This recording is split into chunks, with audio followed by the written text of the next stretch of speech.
evening, and welcome to Mountain Bears. I'm Aeson and of course, with me tonight is the techie with mostest, the top of this game. Techie Joe, how are you, darling? I'm doing well. How are you this evening? Doing well, doing well. It's quite interesting, some of the things that we get. So we're going to cover a little bit of pop culture. We're going to cover a little bit of polyamory culture. We're also covering a good bit of conspiracy news. Hey, there we go. Yeah. A little bit of everything. A little bit of everything. You know, it's Mountain Bears. Go on, kitty. Now, we did find a lovely place today. We did. I think we found a bar. We did. Like, and I don't really mean in a let's go get totally hammered every night or every Friday night or Saturday night or whatever. No, I don't mean like let's go get hammered bar. Mm-hmm. I mean, I'm sure you could do that there, and that'd be fine. But more so, it's actually a restaurant with a bar. Which, Sure. by the way, we have. I have this whole thing. Like, there's a restaurant with a bar, and there's a bar with a restaurant, Mm-hmm. and like those are two distinctly different things. There, yeah. Like, this is technically a restaurant with a bar. Now, I think more of their customer base focuses on the bar, but they actually have a full restaurant. Yeah, So, and a really good one too. yeah, it's not just French fries and chicken tenders and like No, it's like beer menus. salads, Yeah, they make great salads. Like, it was awesome. wings. It was delicious. We want to give a shout out to Amanda at the Cold Spot. It was good. Yes, I had it was great. and Aeson found Service a beer was awesome. that he likes, so that was Well, you finally got to try it. Yeah. Because you've been looking for it because you have a barley problem. Mhm. Also known as we like keeping Eason's blood sugar south of 300. And barley creates an allergic reaction that will run it well north of 300. Right. In like tiny, Mhm. tiny. Like, God knows that. Like, turns out that like thin crust pizza is a problem for you because Yes. even have like two of the little crackers of pizza, is enough to like Mm-hmm. shoot that way over the moon. Right. However, it did have one small problem. They hired 4 cooks 2 weeks ago. They're down to 1 cook. Yep, they're having a cook staffing. Well, they're having a staffing issue. I don't know what their cook retention problem is. If they're not finding good cooks, if they're not finding people that are able, or people that just maybe like this is all fine, well, great and dandy until like we hit Friday night, and then everyone gets crazy and service gets crazy, and people forget what they order, and then they're loud and belligerent. Remake it 14 times, kind of. I don't know what the deal is, but yeah. I mean, granted, our waitress had insight, and it was like they probably don't pay enough. So, well, and you know, we've heard this. You know, recently King Tut closed, which was a local phenomenon here. Tut Drive-In is dead. If you're were a fan of that in Beckley, today I believe was its actual literal last day. No, was it Tuesday. Tuesday was its last day. Yeah. So anyhow, and I'm listening to the interview, and the guy's like, people just don't want to work. I couldn't find people to staff it, so it was time to sell it. That's what you're selling, okay? So if you drive through Beckley, if you drive through Oak Hill, I mean, our tutor still closes at 2 because they can't get an evening shift there. One of our favorite restaurants in Flatwoods just now got an evening shift because the boyfriend got a girlfriend that was willing to work evening shift. I think basically, but I don't know if it's that or if I think that's partially it, but I think they also needed a second staff person. And I think they just found the second staff person. But they used to be 24 hours. They now close at like 8. Yeah. However, I'm really confused by this. Now, I understand West Virginia is and every day I'm getting job offers in my email for jobs that, yes, I qualify for, but I'm not taking. I'm quite Right. sure you get head got- too. Yeah, I don't pay as much attention anymore, to be honest. Like those go to a folder, and I'm just not paying attention. Because once upon a time, like the Indeed account and the LinkedIn account were like, like please find me a job. Right. And now I don't even pay attention to Right. what I get in. I probably ought to. Mm-hmm. I mean, then for 150K, for 150K, I would consider. No, 260. 260K. 260K, and they pay us to move, or you are totally remote. One of the two. Hey, that could work. But yeah. So anywho, though. Right. Yeah. But no. Well, and see, that's kind of the weird spot around here. Mm-hmm. Is that in the summer is probably the worst time to try to hire and keep employees around here. Right. Because there are so many seasonal businesses. Right. And so everything's open right now for probably another couple of weeks. Right. Everything's open. Everything's trying to be staffed. Everything's trying to function. And then in a couple of weeks, we're going to have more employees than we have jobs. That's like right now, we have more jobs than employees. Right. Okay. That's debatable because some of these places, like their help wanted signs, are faded. Yeah. Like, I don't even think they're trying anymore. It's like, this is what it is. Yeah. And it does make it weird. It makes it really weird. Yeah. Because there are businesses that have some of the weirdest hours. Right. And it's really easy to just like, we're not even trying to go there. Right. And I think most other people are like, I'm not even trying to go there. Like, you got to be in love with the place. Yeah. You got to be in love with the place. Right. To be showing up because, yeah. So, like, looking over at Yahoo Financial, the great resignation is over, and here's why. I so disagree. Like, either one of three things are happening. One, business owners are trying to put this out there that it's over, just so that hopefully they'll hold on to the people that are still staying there. Two, it's bullshit. The economists again don't know what the fuck they're talking about. Or three, they're not really tracking this because we've talked about this. The labor market around here ain't cooling. The gig market economy isn't cooling. If I go to Indeed right now,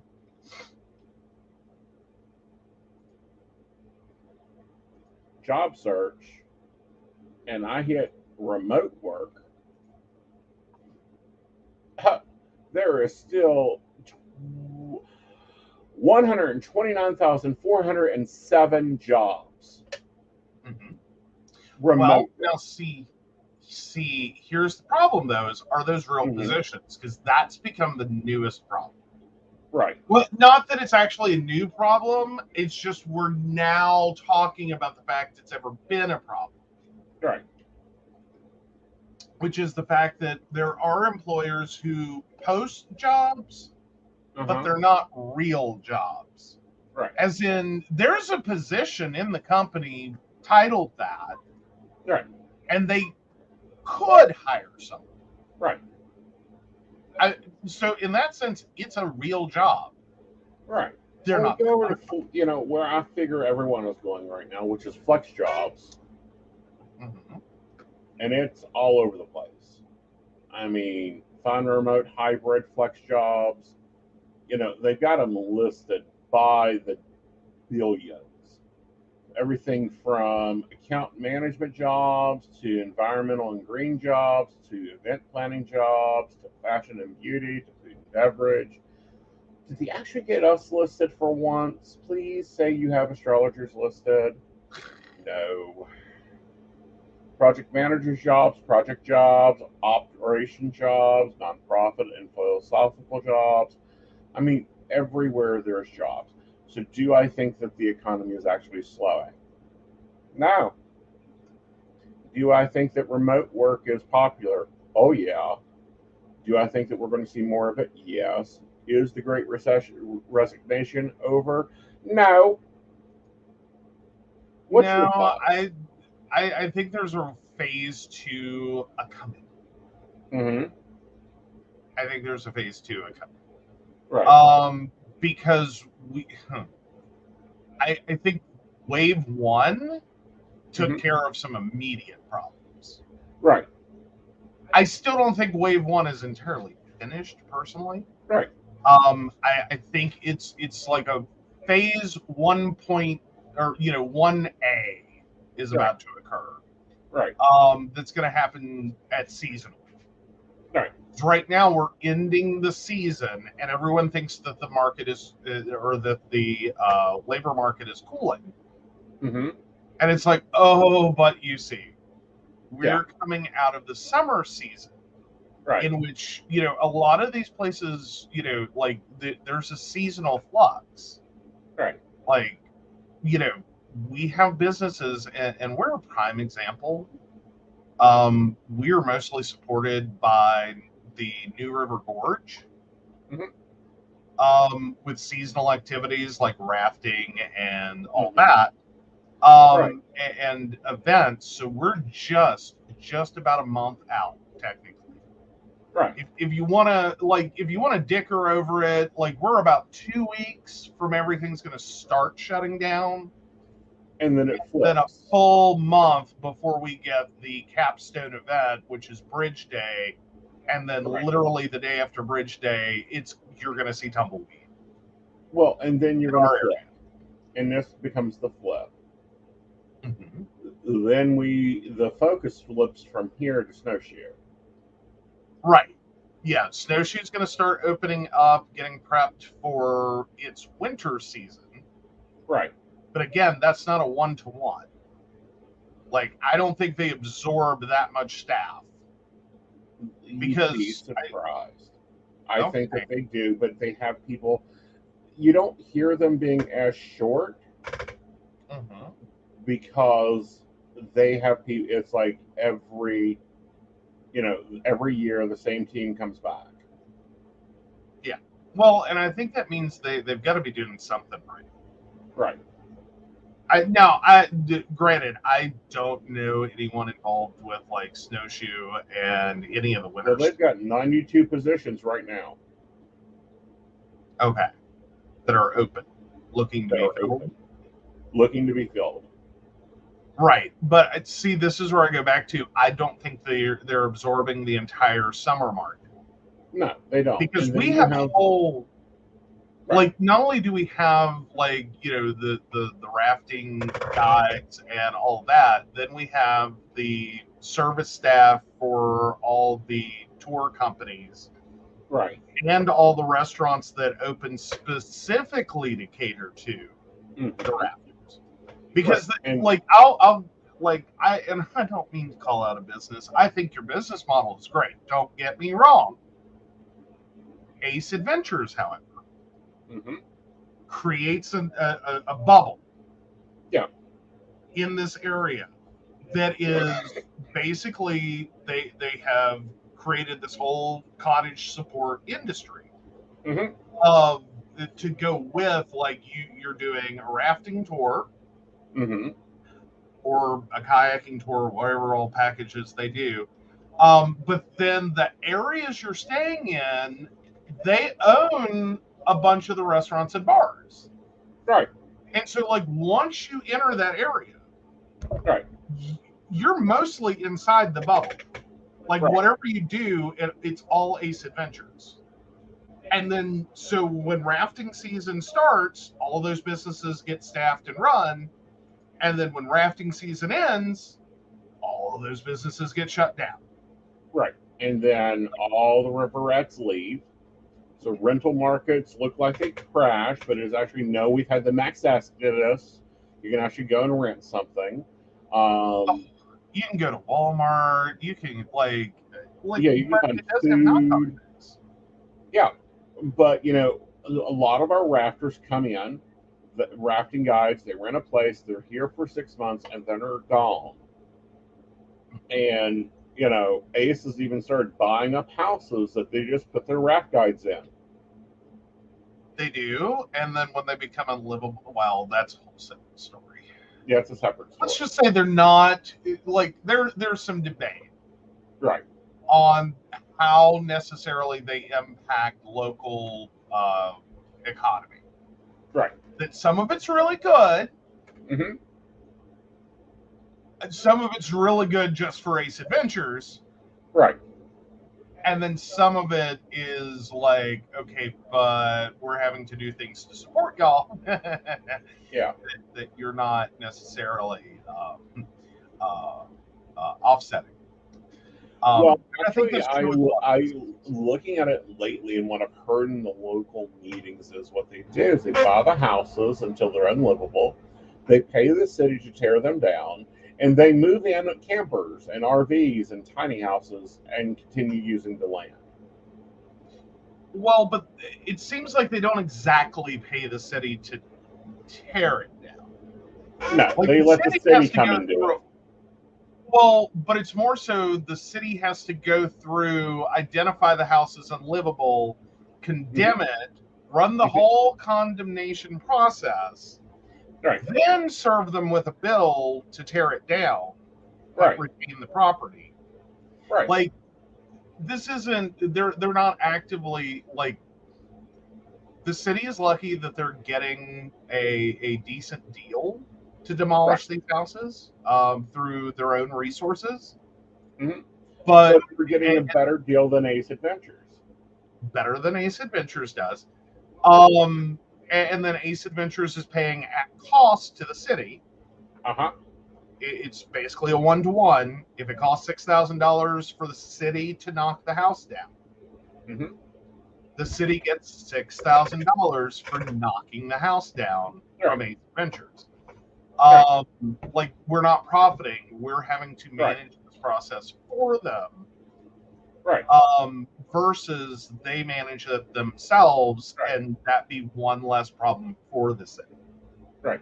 Like, I think there's some nuance there because that's a lot for us to tackle as a city. We're not that big. Right. And it's the houses that they purchase that we later have to condemn. Right. Makes up a large number of the condemns that our city has. Right. Every single year. It's like Ace Adventure properties, the rest of it. Yeah. Yeah. No. So it takes up a lot of city time. It does. And resources and other problematical behaviors. Yeah. So, well, and then, yeah, there's also the joys of bringing like tourism dollars are great. Don't ever let that be said that tourism dollars are a bad thing. We like tourism dollars. They're very nice. But as any tourist area will tell you, when you bring in tourists, you also bring in problems. Yep. Now, we don't have Myrtle Beach level problems, but we still end up with problems out of this. You have people on vacation probably getting a little too inebriated because you're on vacation, you drink a little more, you act up a little more, you get a little wild, releasing that stress. That also turns into like property damage and inconvenience for other businesses, right? And other bars. So there are some benefits to the fact that they do try to create a little bubble for all of these visitors. Yes. As it does diminish some of the problems being like citywide problems. So they kind of create a little bubble to kind of corral them. You do appreciate that. They've got it set up to where they don't need a car, so we don't have such of a DUI problem the Myrtle Beach has. Right. We have to give them credit for where credit is due. Yeah, Granted, it's no. 400 credit, but it's credit. Well, exactly as Evan said, but you're gonna get drunks doing stupid stuff. Yes. And we see that it happens. It's again, it's nowhere near as bad as like the Myrtle Beach. Like Myrtle Beach notoriously has some of the worst problems.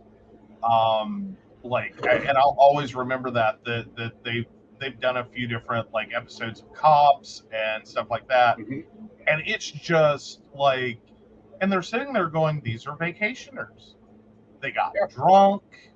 They're not trying to intentionally be bad people, but they're away from home. No one knows them as here. Right. They're getting into trouble and letting off steam, and it's gonna have a court date. Right. it's gonna have a court date. Right. So yeah. But no. So it's not an indictment of Ace Adventures, guys. If you happen to be Ace Adventures and you're watching, like, we don't hate you. No, we actually like you for some of the stuff you do around this town, but at the same time, can you control some people? Well, I think they do a good job corralling it as much as anyone can. These are still adults. They're still licensed drivers. They're still gonna they can't lock them in. Like, you're gonna have a few that wander out and end up elsewhere. Well, it's not really the tourists that we normally have problems out of, in my experience. No. It's the raft guides. Oh yeah, that tends to be a little more in. Like the people that are technically spread out through our town. Yeah. Temporarily spread out through our town. And do end up having more of an impact on the rest of the community. Yeah. Because they do choose a lot of offsite housing. Yeah. Like they don't quite keep it like a cabin or a summer camp experience. Like you don't have the raft guides all huddled together like, little camp counselors living on, the camp. That's not really how that works. They are spread out, right? In the surrounding communities, and so yeah, in a sense, become part of the surrounding communities. Right. That doesn't always go as well. No, not as well at all. But they do seem to be pretty good at like not letting it get too far out. They do. Like they've started to. Like I remember originally, because for a while there, I let the parents have the house, and I had a secondary home, and we would get raft guides in there every year, and it was like party's fucking central. Oh, as in the rental house next door? Yeah. Well, no, this is back when we were at the trailer park. Back. Oh, yeah. Yeah, that'd do it. Yeah. Yeah, the house next door was the same.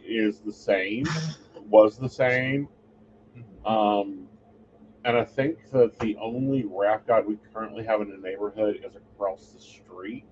So that'll be interesting to see if they stay on for the winter or not. Yeah, and he's not been bad. He's not been bad, but she don't put up with shit. Well, that's true. Yeah, well, because that's two people that are both renters. Like, there's a renter and then there's a sublet. Right, there's a sublet. Yeah, there's a sublet situation. And no, he's been great. He's been super friendly. Like, we haven't had any problems that we know of. And I don't think he's the type. But you do have to watch out because rafting does have a kind of a adrenaline junkie reputation. Like, right. Adrenaline junkies do what adrenaline junkies do, and sometimes that gets messy. Right. And see, here's the thing, and the whole point of this one is, do not be listening to economists. If you hate your job, go find another job. Yeah. Well, and don't get locked into the, well, all I've ever done is work at XYZ store or restaurant or, whatever job you've been stuck in. Right. Look at other opportunities. Right. Like, I mean, then there's also this thing, and it's probably an important side note real quick, is there's starting to be the interesting take on millennials killed insert thing, which is basically the world has been telling us what we need to do to change the world, which is, hi millennials, hi my generation. If we stop patronizing things, these businesses can't survive without our dollars. That's what they've told us. Movie theaters can't survive if we don't go to movies, because we are a large enough cohort that we turn them, unprofitable. The diamond industry is suffering tremendously because we quit doing fucking diamonds. Not because we don't want to, because we can't afford to. I still think the Mystic Topaz is more prettier, anyhow. Well, that's fair enough. But no, so we've basically been told what we need to do to shake up the world and make it listen, which is quit buying shit. And suddenly these businesses have to shut the fuck up and listen. Yeah. So, consider that when you're making your purchases. Yeah. That, as a class, as a cohort, millennials currently have the buying power to shut down entire industry segments. We have shut down entire segments of retail because we couldn't afford it. Right. Imagine what happens if we just stop doing it. Yeah. If we choose better. Well, and if we are better. Gen Xers, we're already set in our ways, and it's like, fuck you. We don't give a care. We'll buy what we want, and you people can go away. We formulated the idea of, this will sound terrible. Gen Xers started the complete abandonment of companies. Oh, I think more so Gen Xers started with the idea that, this is a game. And loyalty isn't the winning strategy. Right. Like, loyalty doesn't get you anywhere. Right. Like, you stop giving us pensions, we stop giving you loyalty. Right. Seems pretty fair to me. Right. And you're absolutely right. Gen Xers started that and went, well, if we're not getting pensions out of this, if I'm not, fully vested after, X number of years, and you're not going to pay my retirement for X decades after that, I'm going to keep job hopping for money. Yep. And benefits and better whatever. Like, the grass is always greener. Exactly. And so now we have the millennial take on that, which is, let me tell you what the greener grass looks like. Right. And if we don't get it, we will shut you down. We'll just not do that. Yeah. Like, I will say that, millennial generation, we're kind of at the, well, if it's not going to positively benefit us in any way, we choose not to participate. We will take our ball and go home. Yeah. Thanks. Have a great time. It was horrible playing with you. You're right. Have fun. And then you have Gen Alpha coming up behind us. I believe it's Gen or Gen Z. Gen Z, excuse me, Gen Z. Gen Z is like, burn it all to the ground. Right. Like, you think millennials were some entitled assholes? Ha! We have a generation coming up right behind our asses that is like, burn it all to the ground. Just burn it to the ground. And Devin, I'm going to recommend you already start searching. Look for what you want, not what that way you ain't in this, oh, I've got to find something today. It's got to be today. I got to find a job. Oh, yeah. Don't. Yeah. Yeah. Like, and you can sometimes quiet quit until then. Yep. Like, and I think that's the biggest thing I would go backwards and tell myself. Mm-hmm. Like, if I really had the opportunity to go back in time, there's a point. About 2006, I would love to talk to myself and be like, it's not worth it. Pull back your effort. Right. Use that time, effort, and energy. Like, go get you a therapist to build you back up because you've been decimated. Right. And then use that time, effort, and energy you would have put into this job to go find a job worth your time, energy, and effort. That would have been my backwards advice. Well, you may have that opportunity. Oh, goody. Did we find time travel? We found in an abandoned DeLorean. Ooh, I only have to get it up to 88 miles an hour. That's doable. Exactly. I mean, trying to find roads straight enough in West Virginia to hit 88 miles per hour. Well, we went on and without potholes. A straight section of road that you can get up to 88 miles per hour that doesn't have potholes. Doesn't have to be straight. Preferably. Yeah, because I can, we went down 60 and I took it at 90 miles an hour.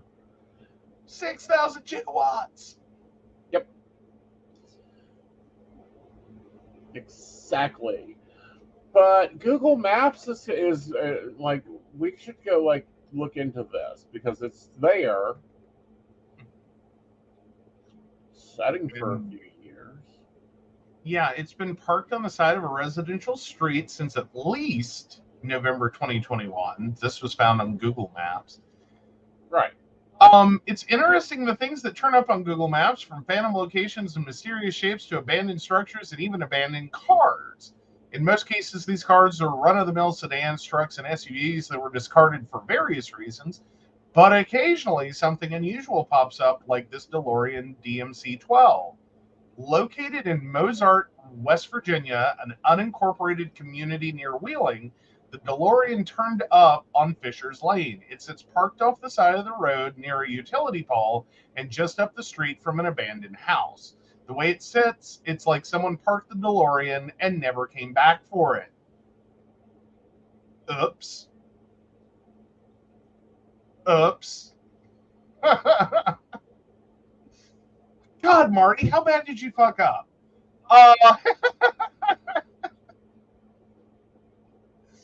Jeez. So yeah. Oh, the interior is exposed to the outside air at all four seasons of West Virginia. But the stainless steel body of the DeLorean looks to be in good shape and just needs a good detailing to make it look new. And yet it's still visible there. Like, they first saw it in November of 2020? 2020? Yeah, it's still, or 2021, November 2021, and it's still sitting there. Yeah.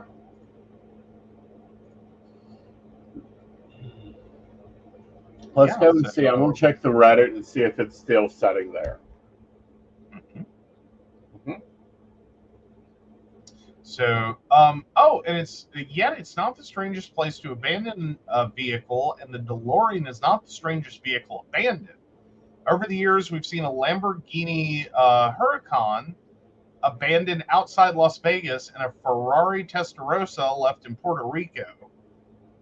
There are also abandoned car dealerships, including an AMC dealership in North Carolina and a Saab dealership in France. But perhaps the strangest thing abandoned was a truck and trailer carrying a house in Louisiana after it damaged trees, mailboxes, and power lines. I'm sorry, what? Yeah. Yeah.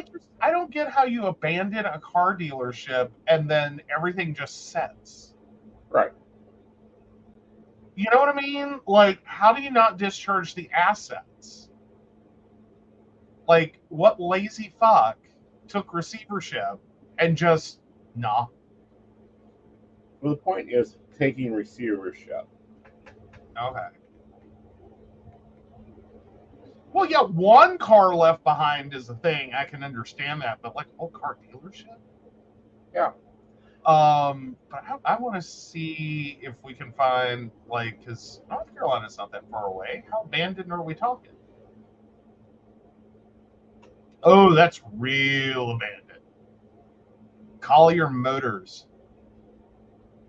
Wow, that is super abandoned. Yeah, that's in Pikeville, North Carolina. That dealership started in 1955. Mm-hmm. Or excuse me, 1954, when the Nash Kelvinator Corporation purchased Hudson AMC, American Motor Corps Corporation, and then died in 1987. Mm-hmm. Yeah.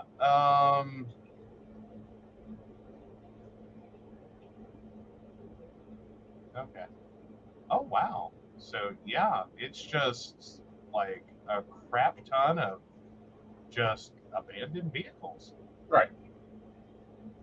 See, and I think there should be a process for that. All right, guys, we'll be right back. All right. Hey everybody, Lady Gwendolyn here, and as a certified spiritual life coach and shadow practitioner, I have thrown together everything that I have learned to develop a program that works for healing our shadow self and focusing on how we're going to heal ourselves for the future. I work with different types of energy work, such as EFT, TFT, and EFT energy. Reiki, access bars, and power forms. I've put them all together to create my own system that works. We also work with the tarot and the oracle. So I'm not just an energy worker and a healer, I'm a psychic as well. So you can go to Lady Gwendolyn Healing, find out all about me, and book with me on there. I love you guys, and I will see you out there. Welcome back, Goblins! My name is Jason, and I am the host of the Esoteric Book Club, a podcast that examines titles on the magical, paranormal, the mysterious, and the strange. I release 2 episodes a month in which I review books on esoteric topics, recap news of the weird, and conduct interviews with authors, practitioners, and experiencers. The Esoteric Book Club can be found on every major podcast service or can be streamed directly from esotericbookclub.org. Hi, I'm Aeson and I've been working as a psychic for more than 20 years. I was born with psychic gifts at the age of 3. And with that, I'm able to help you with your love.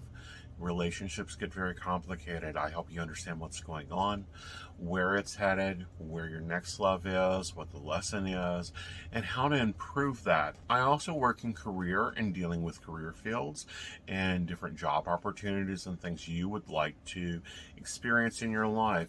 I use the tarot. My favorite deck is the Yoda Tarot. That's what I normally grab. But I also read angel cards. I also read Ascended Master cards. And I use astrology and numerology in your readings. All that tied in together with my clairvoyant skills, I'm able to get in there and answer your important questions quickly, clearly, and fast. I look forward to talking to you. You have a great day. Right. Welcome back. I don't know. Part of me wants to go up there and see it. Okay, the abandoned car dealership? No, the abandoned time traveling machine. Oh, the abandoned DeLorean. Yeah, that could be fun. Right. Like, come on. Does it have a juicer? Possibly. May have a coffee pot. I'm saying if that no, the juicer. Right. To create energy. Right. It was a Mr. Fusion. Okay. Yep. Anyway. Sorry. I like the movie. All right. Leave me alone. I know. Oh. Yeah, apparently the property is in conservatorship and they're not interested in selling. Oh, and a flux capacitor. Yes. Yeah. Flux capacitor and a Mr. Fusion.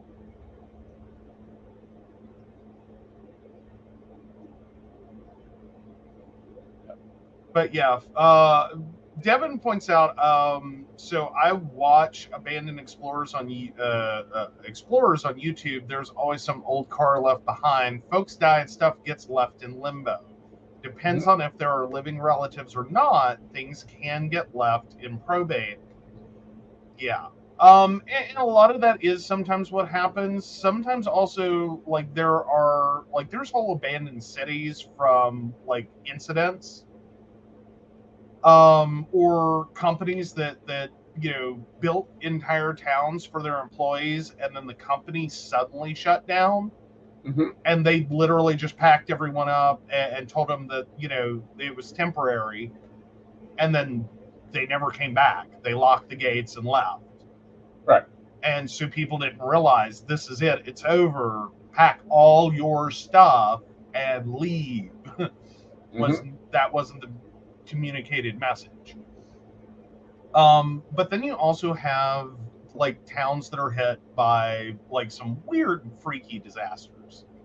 Right. Chernobyl is a good example. There were whole cities that just like poop gone. Right. You just ripped all the people out of them to save those people, and there was no point in them bringing anything with them. It's all contaminated and has to be destroyed. They weren't allowed leave it behind. Yeah. You have to leave everything behind. We're gonna strip you naked and shower you off. Right. Hope you live. Yeah. Fukushima. Yeah, that's another good example.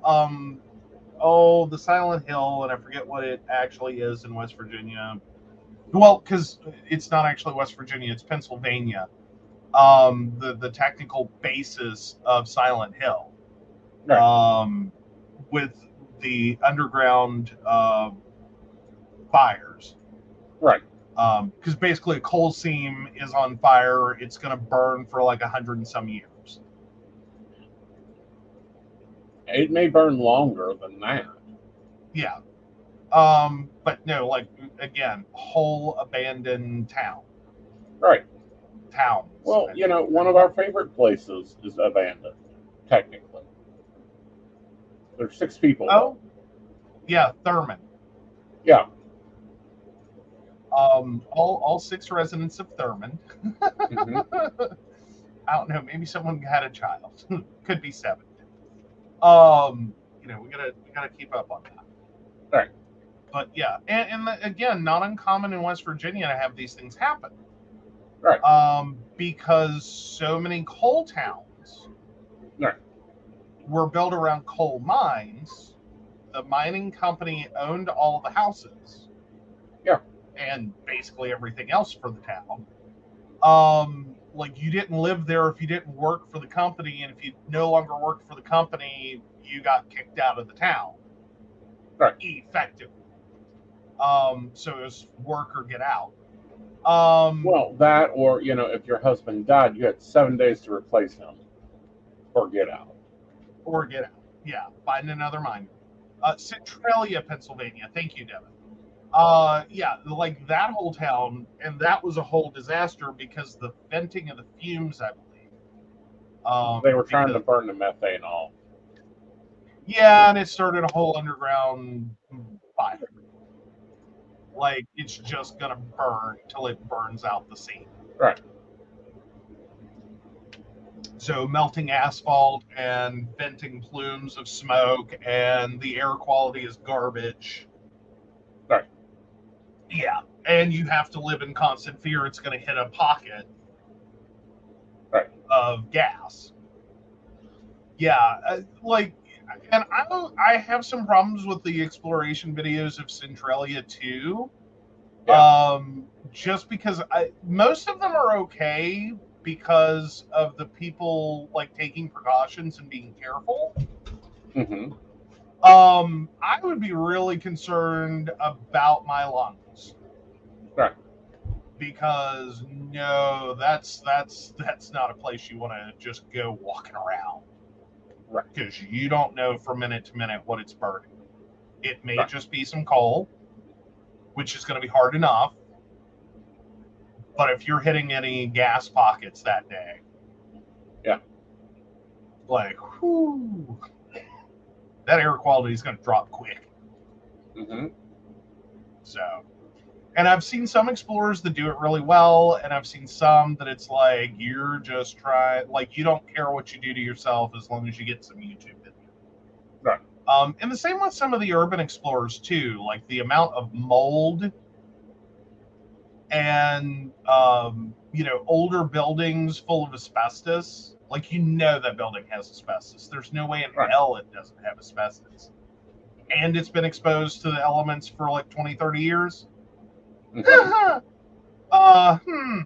I think you have to start taking a lot of precautions if you're going to do that. And you see a lot of these guys, and the best you get out of some of them is like a bandana wrapped around their face. Right. And it's like, that's not even the beginning of how to do that properly. Right. Then there's Boston Mills, Ohio, Helltown. I get sick of those. These YouTubers perpetuate falsehoods. Yeah. Right. And there are some of those. And with enough special effects, you can make anything look scary. God knows. Or you can just drive up to the asylum in Weston. Like that. If that building don't creep you out. See, that building never freaks me out. It makes me want to move in. Really? Yes. Can you imagine having that property alone?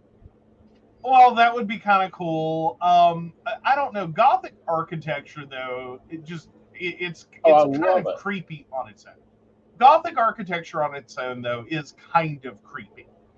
True. But kind of creepy. If we could find a lovely, lovely church for sale, that was Gothic, I would buy it in a heartbeat. I don't have a problem living in a church. I don't have a problem with that. But my Gothic architecture bugs me a little. Because it is just kind of creepy. Right. Oh, yeah. Devin would love to visit the Weston Asylum. We would too. So far, we've managed to go on the day it was closed, and then find out what its passes cost. And it's like, God, oh my God, this is not a cheap endeavor. Right. Like it is. Well, and it's just like. And again, it's also one of those buildings that, as old as it is, there are some serious concerns if you have breathing issues that you really need to take into account before you seriously get into some of these. Because I will say that having been to a few of the different places that we've been to, just for, because we end up dealing with Heyman House and, all the older haunted places. Some of these are really great and have been fully restored, and I'm more than comfortable. Some of them are works in progress. Right. And there's a huge difference. Because I don't always feel as comfortable in some. Yeah. I don't feel like I'm in the best air quality situation. There's a couple of my eyes just start burning. And there's a couple that's just like, I just go into them and I'm like, okay, we'll do this event and we ain't coming back. Yeah.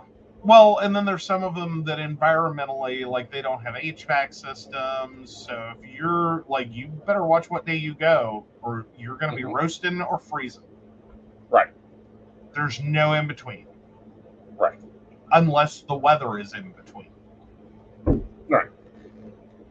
So, and then that's debatable. Mm-hmm. You know. Yeah, I think there are a couple of the houses that it doesn't really matter what the outside weather is. You're just roasting or freezing. Yeah. So, yeah. Mansfield Penitentiary, that's the one up in Wheeling. That's a pretty cool one. I've done that tour. We've ended up there. That was good. I think you have. I don't think I've done that. No, you didn't do that one. That was before you. Right. Well, and I know that's also like because there's an attached event that happens in Moundsville, right? And like you have your own issues with that. Like that wasn't the best event. Right. But then the penitentiary itself, I've only really heard good things about. Like that's like they do a good tour. There's a lot of fun stuff there. You'd be surprised. The prisoners are very conversational. It's very nice. For dead people, they talk a lot. Hey, fair enough. So. Oh, but yes. Yeah, so moving right along. Oh, Proud Boys, how are you enjoying that? So you have 2 articles for Proud Boys. I do. Let's start off with the first one. Okay, the Ethan one or the Storming one? Ethan one. Alrighty. So Proud Boys Ethan Nordine and Dominic Pizzola jailed for U.S. Capitol riot. 2 members of the far-right Proud Boys group have been jailed for leading the U.S. Capitol riot. Dominic Pizzola, 46, who was convicted of assaulting police and obstructing an official proceeding, was sentenced to 10 years in prison. Ethan Nordine, 32, who led the group's march on Congress on January 6, 2021, was sentenced to 18 years for a more serious sedition conspiracy charge. The former head of the group, Enrique Terrio, will be sentenced next week. Before being sentenced, Nordine told the court, "I would like to apologize for my lack of leadership that day," and called the riot a complete and utter tragedy. "To anyone who I directly or even indirectly wronged, I'm sorry," he said. But U.S. District Judge Timothy Kelly told him that the events of the day broke a long political tradition. "If we don't have a peaceful transfer of power in this country, we don't have anything," Mr. Kelly said.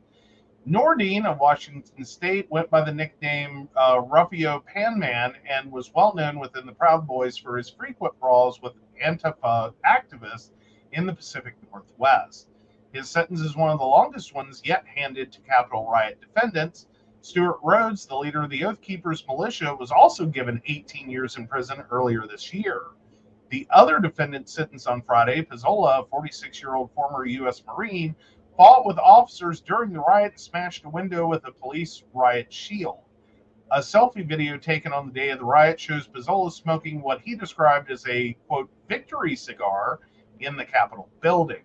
While he was convicted on the assault and obstruction charges, he was acquitted of seditious conspiracy, a charge applied to defendants for plotting to overthrow the government or use force to prevent, hinder, or delay the execution of any law of the United States. An emotional Pizzola expressed some remorse for his actions during his sentencing hearing. His wife, daughter, and mother all addressed the judge, and his mother described him as having been a wonderful child that never gave me any trouble. Oh, excuse me. Really? He gave you the fucking United States trouble, lady. Are you not an American? Pizzola's wife said that her daughters have become victims of harassment and bullying at school, which,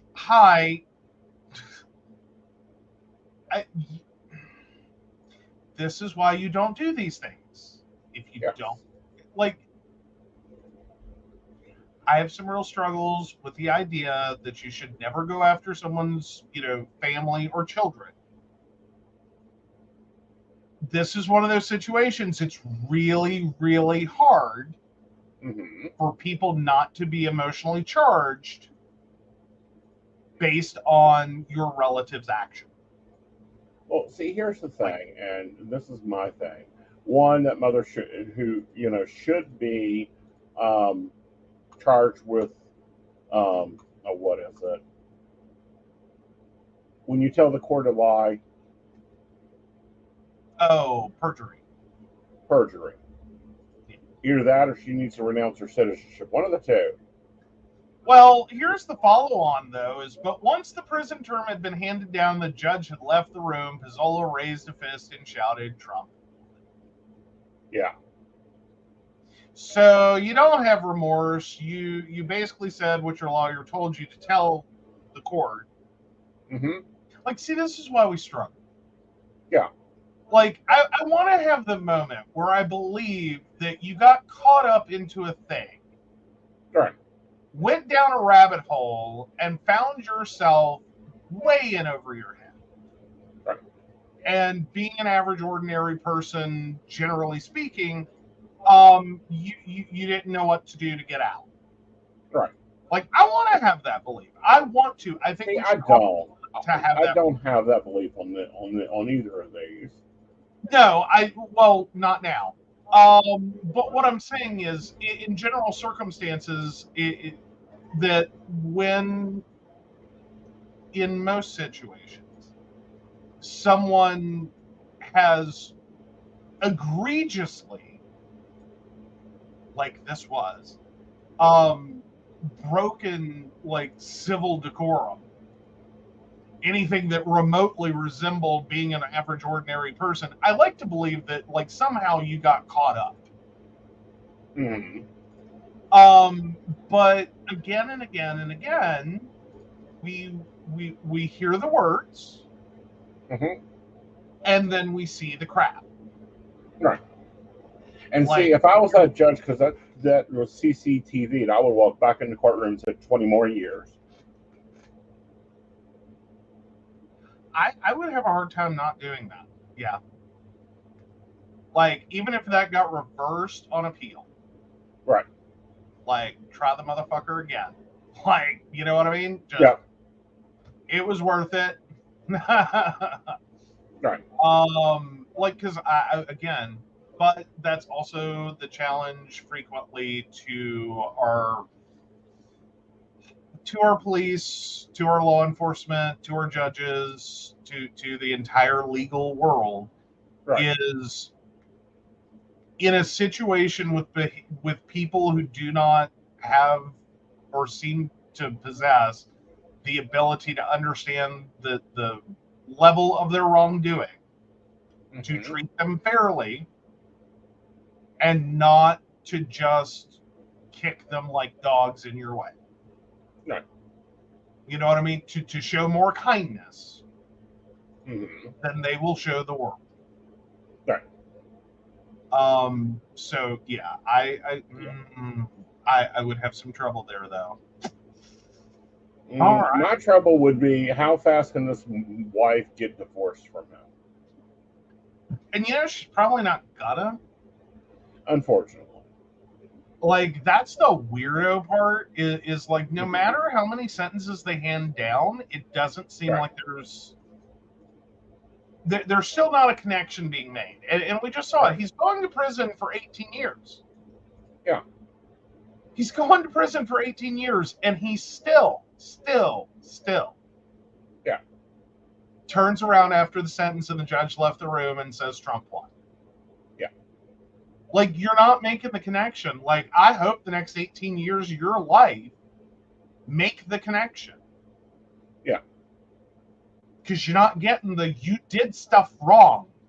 You did bad. No good. Yeah.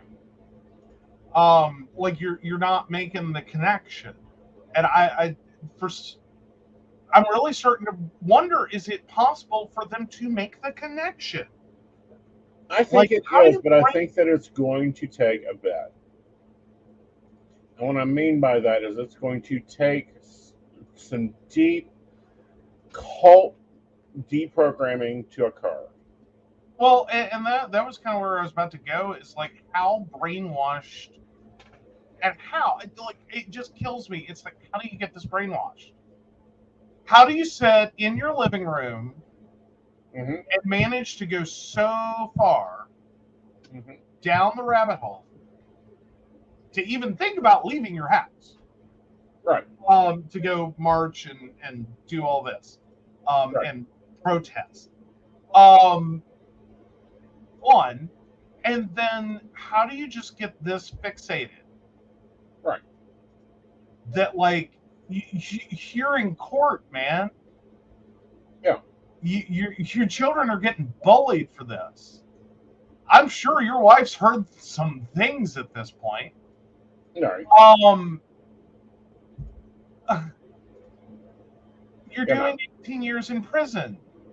Yeah. Like, you're most likely I going would to do these hard kids time instead of just everything. prison. Hard time would have been a better sentence. Yeah. And you still don't get it. That's the part that bugs me. It's like, and you still don't get it. Nope. All right. All right. Started as an all-male, hard-drinking, self-described Western chauvinist fraternity 7 years ago, saw themselves as Donald Trump's foot soldiers and were among the first to march on the Capitol on the day of the riot. No. Please note also, I do love the fact that TikTok pointed out to me, Mm-hmm. and the veracity of this is, and TikTok pointed out to me, so you may want to go double check that. Apparently, Proud Boy is also a term for a gelding who doesn't know that he no longer has testicles. Just I don't even need it to be true. I giggle at it anyway. Correct. Yeah. So then we go on to Joe Biggs and Zachary Rell. On Thursday, Biggs and Rell were sentenced to 17 and 15 years in prison, respectively. And prosecutors have requested a 33-year sentence for Terrio. Yeah. So we haven't had that sentence come down yet. I don't believe. Not yet. Yeah. Should be later this week. However, they have a new target, and they're messing with the wrong bitches this time. Oh, you guys want to see military? You're going to see military. And it's going to be coordinated fabulous. Exactly. In glitter. Proud Boys, from storming the Capitol for Trump to protesting drag shows. Members of the far-right Proud Boys have been given long prison sentences for their role in the attack on the Capitol on January 6, 2021, but members of that group remain free have a new target: drag shows. They started as a drinking club 7 years ago, but quickly immersed themselves in street violence and culture wars. After shooting the mainstream attention during the 2020 presidential campaign, they made up one of the main organized groups at the Capitol riot. Ethan Nordine, who is active in street brawls with anti-fascist or activists in the Pacific Northwest, was sentenced to 18 years in prison on Friday. He led a group of 200 Proud Boys during the riot, along with Joseph Biggs, an Iraq War veteran, who was given a 17-year term. Zachary Reel, the former president of the Philadelphia Proud Boys, received 15 years, and Dominic Pizzola, who smashed a Capitol window with a police shield and lit a cigar once inside, was sentenced to 10 years. And the leader of the group, Enrique Terrio, will be sentenced on September 5th. So Terrio was not present in Washington during the riot, but was in touch with his members from a hotel room in nearby Baltimore. So unlike some of the other organized groups involved in the Capitol riot, which have ceased operations, local Proud Boy chapters continue to remain active across the U.S. They've picked up a new focus: anti-transgender activism. So fights broke out outside a drag story hour event in New York City in late March, and according to reports, men wearing Proud Boys gear were in the middle of the melee. It was not an isolated incident. In recent months, supporters of the far-right group have been at the forefront of similar actions across the country. Their involvement may seem, on the surface, like a departure from the group's libertarian roots. When the BBC went to interview Proud Boys in Portland, Oregon in 2019, we met a gay member of the club and a transgender supporter. But their live and let live ideals have always been in conflict with the group's description of themselves as Western chauvinists who believe in traditional gender roles. Venerate the housewife was one of their early precepts, and the organization limits membership to biological males. Their focus on hypermasculinity has made them a perfect fit for the new wave of anti-transgender activism on the right and far right. Oh, so we kind of already did the history of them. Right.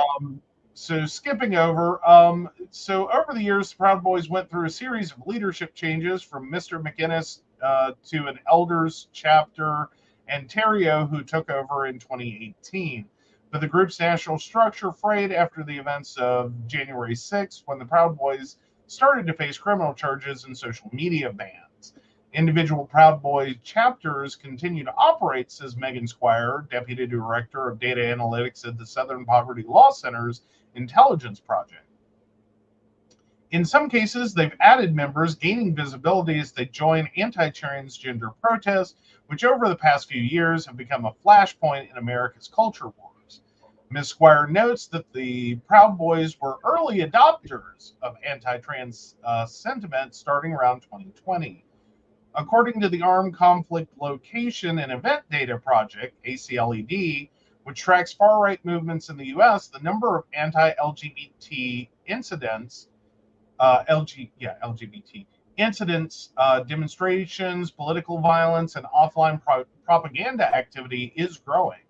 In 2022, far-right groups, including the Proud Boys, were involved in over 200 incidents, a threefold increase from 2021. In a blog post last year, the Southern Poverty Law Center noted that Proud Boys have turned their attention to issues most likely to drive right-wing outrage and, in turn, to help the group forge new coalitions. We're seeing this on every wavelength, every flavor of hate, says Ms. Squire, who's been researching Proud Boys' activity across the country. They're just all glomming onto anti-trans sentiment. And as they did during the Capitol riots, the Proud Boys have shown up at these anti-drag events, ready to be the far-right muscle, says Chuck Tanner, research director of the Institute for Research and Education on Human Rights. They're not the movement thinkers out in front. They chase a lot of issues, he says. So before the trial verdict in May, Mr. McInnes, the Proud Boys founder, told the BBC that the 5 defendants did something wrong by entering the Capitol, but said he believes their actions amounted to relatively minor offenses. He said at the time that long prison sentences will make the group's leaders into martyrs for the cause, and insisted the group will continue despite its current lack of leadership. It's just set in stone. You can't kill it. There's no top, there's no head, he said. Expert observers largely agree. Samantha Kuttner, a researcher who's written about the group and is co-founder of Glitter Pill LLC, an anti-extremist consultancy group, says that given the increasing politicization after the Capitol riots, the convictions may give the Proud Boys a boost. It will give them more momentum, she says. Every time they lose, it furthers their martyrdom and persecution complex. So basically, every time we send these idiots to prison, and I'm sorry, I'm just calling them idiots, I'm done. They are. It makes them believe more. It creates more membership. It increases. Oh my God. Oh, how We've seen this. This is the 1920s all over again. They would call themselves the Proud Boys today. They were the KKK, the new KKK then. And yes, you have to go and travel down some history to get there. You know how you kill them? You kill them by taking their finances. You kill them by firing them. You kill them by divorcing them. Well, and more so, this is not about actual individual death as much. And I just want to make that clear. I'm not calling for anyone's death. I just want them to get it, and to until they get it, not have access to the rest of society and making life worse for everyone else. Right. Like, pay the biggest penalties you can possibly pay in your life for being this screwed up. Yes. Until you get it. Yes. That's where I'm at. Right. So yeah, in an audio interview on Twitch, which Terrio joined via phone from his jail cell just after arguments ended in the court case, the former Proud Boys leader accused authorities of weaponizing the justice system and likened the current U.S. government to the regime in Nazi Germany. Oh, this is not the end of the Proud Boys, Ms. Kuttner says. Their threat now is a larger and more decentralized now.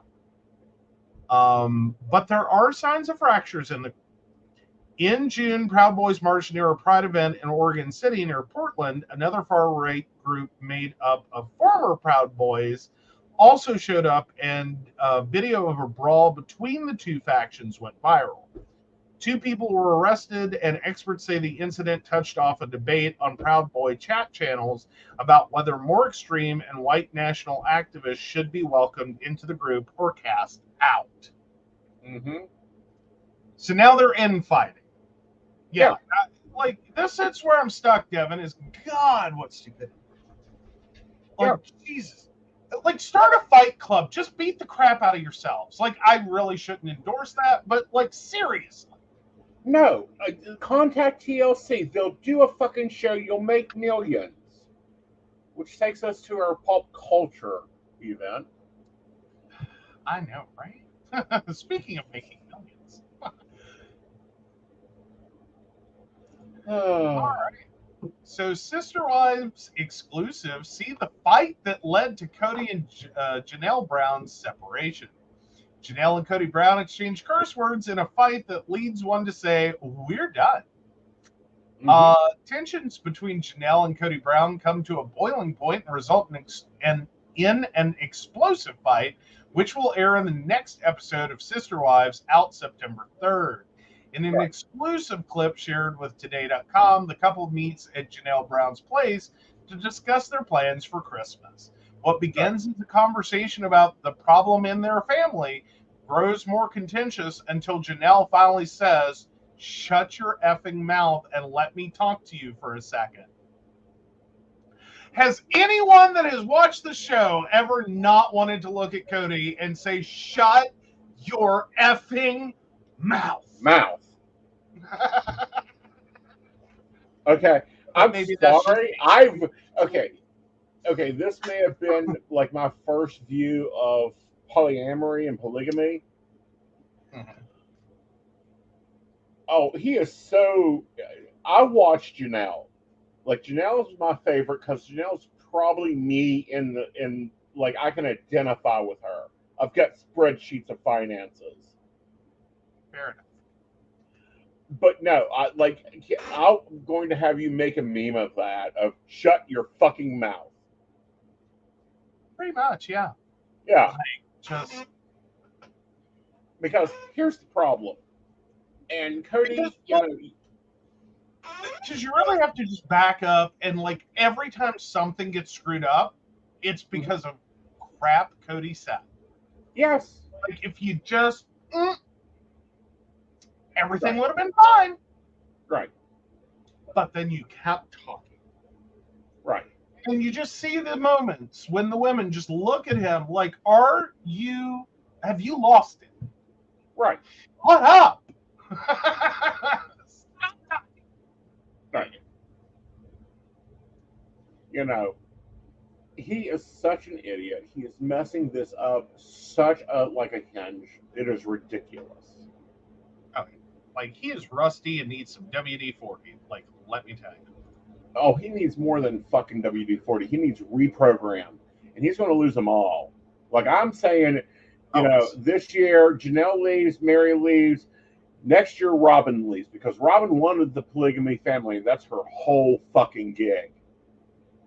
Well, or she digs in and they rebuild it.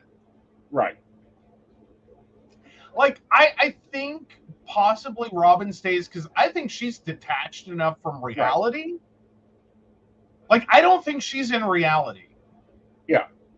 Like, I think she is somewhere off in this, like, waspy la-la land. Right. Where everything is just sunny and beautiful and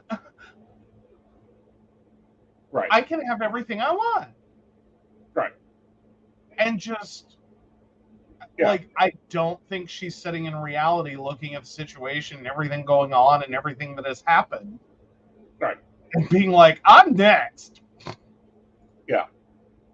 Like, I think she thinks she has control over him. And it's like, I don't think she has control over him at all, first of all. Like, you have gained his interest and his attention and his focus, but you're not running the show. No, for the moment. Like, younger, and faster. I'm loving seeing the kids come out and talk bullshit. And his whole thing is, nobody respects me. You don't fucking respect them, Cody. Shut your fucking mouth up. Listen to your damn wife. Yeah, no. The one that has made you money and continued to make you money until she took her finances away. Yeah. Now they're losing the property. Oh, there you go. Well, apparently the interaction is sour from the start as the mother of six expresses her frustrations with Cody Brown's communication style, saying she feels gaslit. Quote, I came into this conversation expecting to use that term because I feel like you are constantly gaslighting me, Janelle Brown replies. Visibly frustrated, Cody Brown once again brings up their plural family's ongoing divide. In last week's episode, the Browns lamented their fractured family unit as they spent Thanksgiving apart. Because Cody was a dick. Yeah. Now, can I just say, I am so happy Christine has found her a good man. She's been enjoying her a lovely vacation in Europe with him. He's kind of cute. David's kind of cute. I can see that, and they look so happy together. And unlike the honeymoon that Robin took, Christine said, "Oh no, we're all going." She took all her kids to Europe. Yeah. Like, the problems in this family, like, my God, just, like, Cody, sit down, watch the replay. Yes. And be like, oh, I get it now. Like, what you would think would happen. Like, maybe you just need to see it again. Right. See it from multiple perspectives. Right. Have an open mind. See it from multiple perspectives. Like, watch it through the camera lens. Right. And go, that wasn't really what I should have done. Yeah. And I think that's the Cody Brown problem. Right. Admitting he made mistakes. Yes. Like, I don't think he does. I don't think he sees anything he does as a mistake. He just sees everyone else as the problem, who doesn't understand, who didn't listen, who didn't do what he said, even though it made no fucking sense and was did not have equality. Because no one in this has equity. There is no balance of equity. You're not on an equal footing with no. This is all hierarchical. Right. And it's like flavor of the month. Well, it was. In the past 4 years, it's been Robin. Yeah. Yeah, and that's problem one. But that's been the fundamental problem is if you go all the way back to the beginning. Right. Wife 1 was a flavor of the month. Wife 2 became a flavor of the month. But wife 1 didn't realize she was no longer flavor of the month. Mm-hmm. Then wife 3 became the flavor of the month. But then it kind of alternated, I think, back to wife 2. And there was some, I don't know, going on. And then Robin. Well, see, they had the when it was 3, Mhm. they had it down pat. Cody's they had the whole house built with multiple apartments. Mhm. Everything was rocking well. They should Right. have stopped there. Like, well, but again, I think for Cody, he has a little bit of a cult mentality. Hmm. Like, he really wants, like, this isn't about, like, and here's the thing, I really have problems calling this even polyamory. Right. It's not. It's a cult of Cody Brown. And I don't Right. think he really wants to be an evil cult leader. I really don't. Like, I'm not saying that. I don't think He he's an evil outright cult leader. lies to his wives to get them to do what he wants. And that's a problem. But I think it's bigger than that. Okay. I think he is a total charisma personality. Right. And it's not that he's unlikable. It's just he doesn't take in information.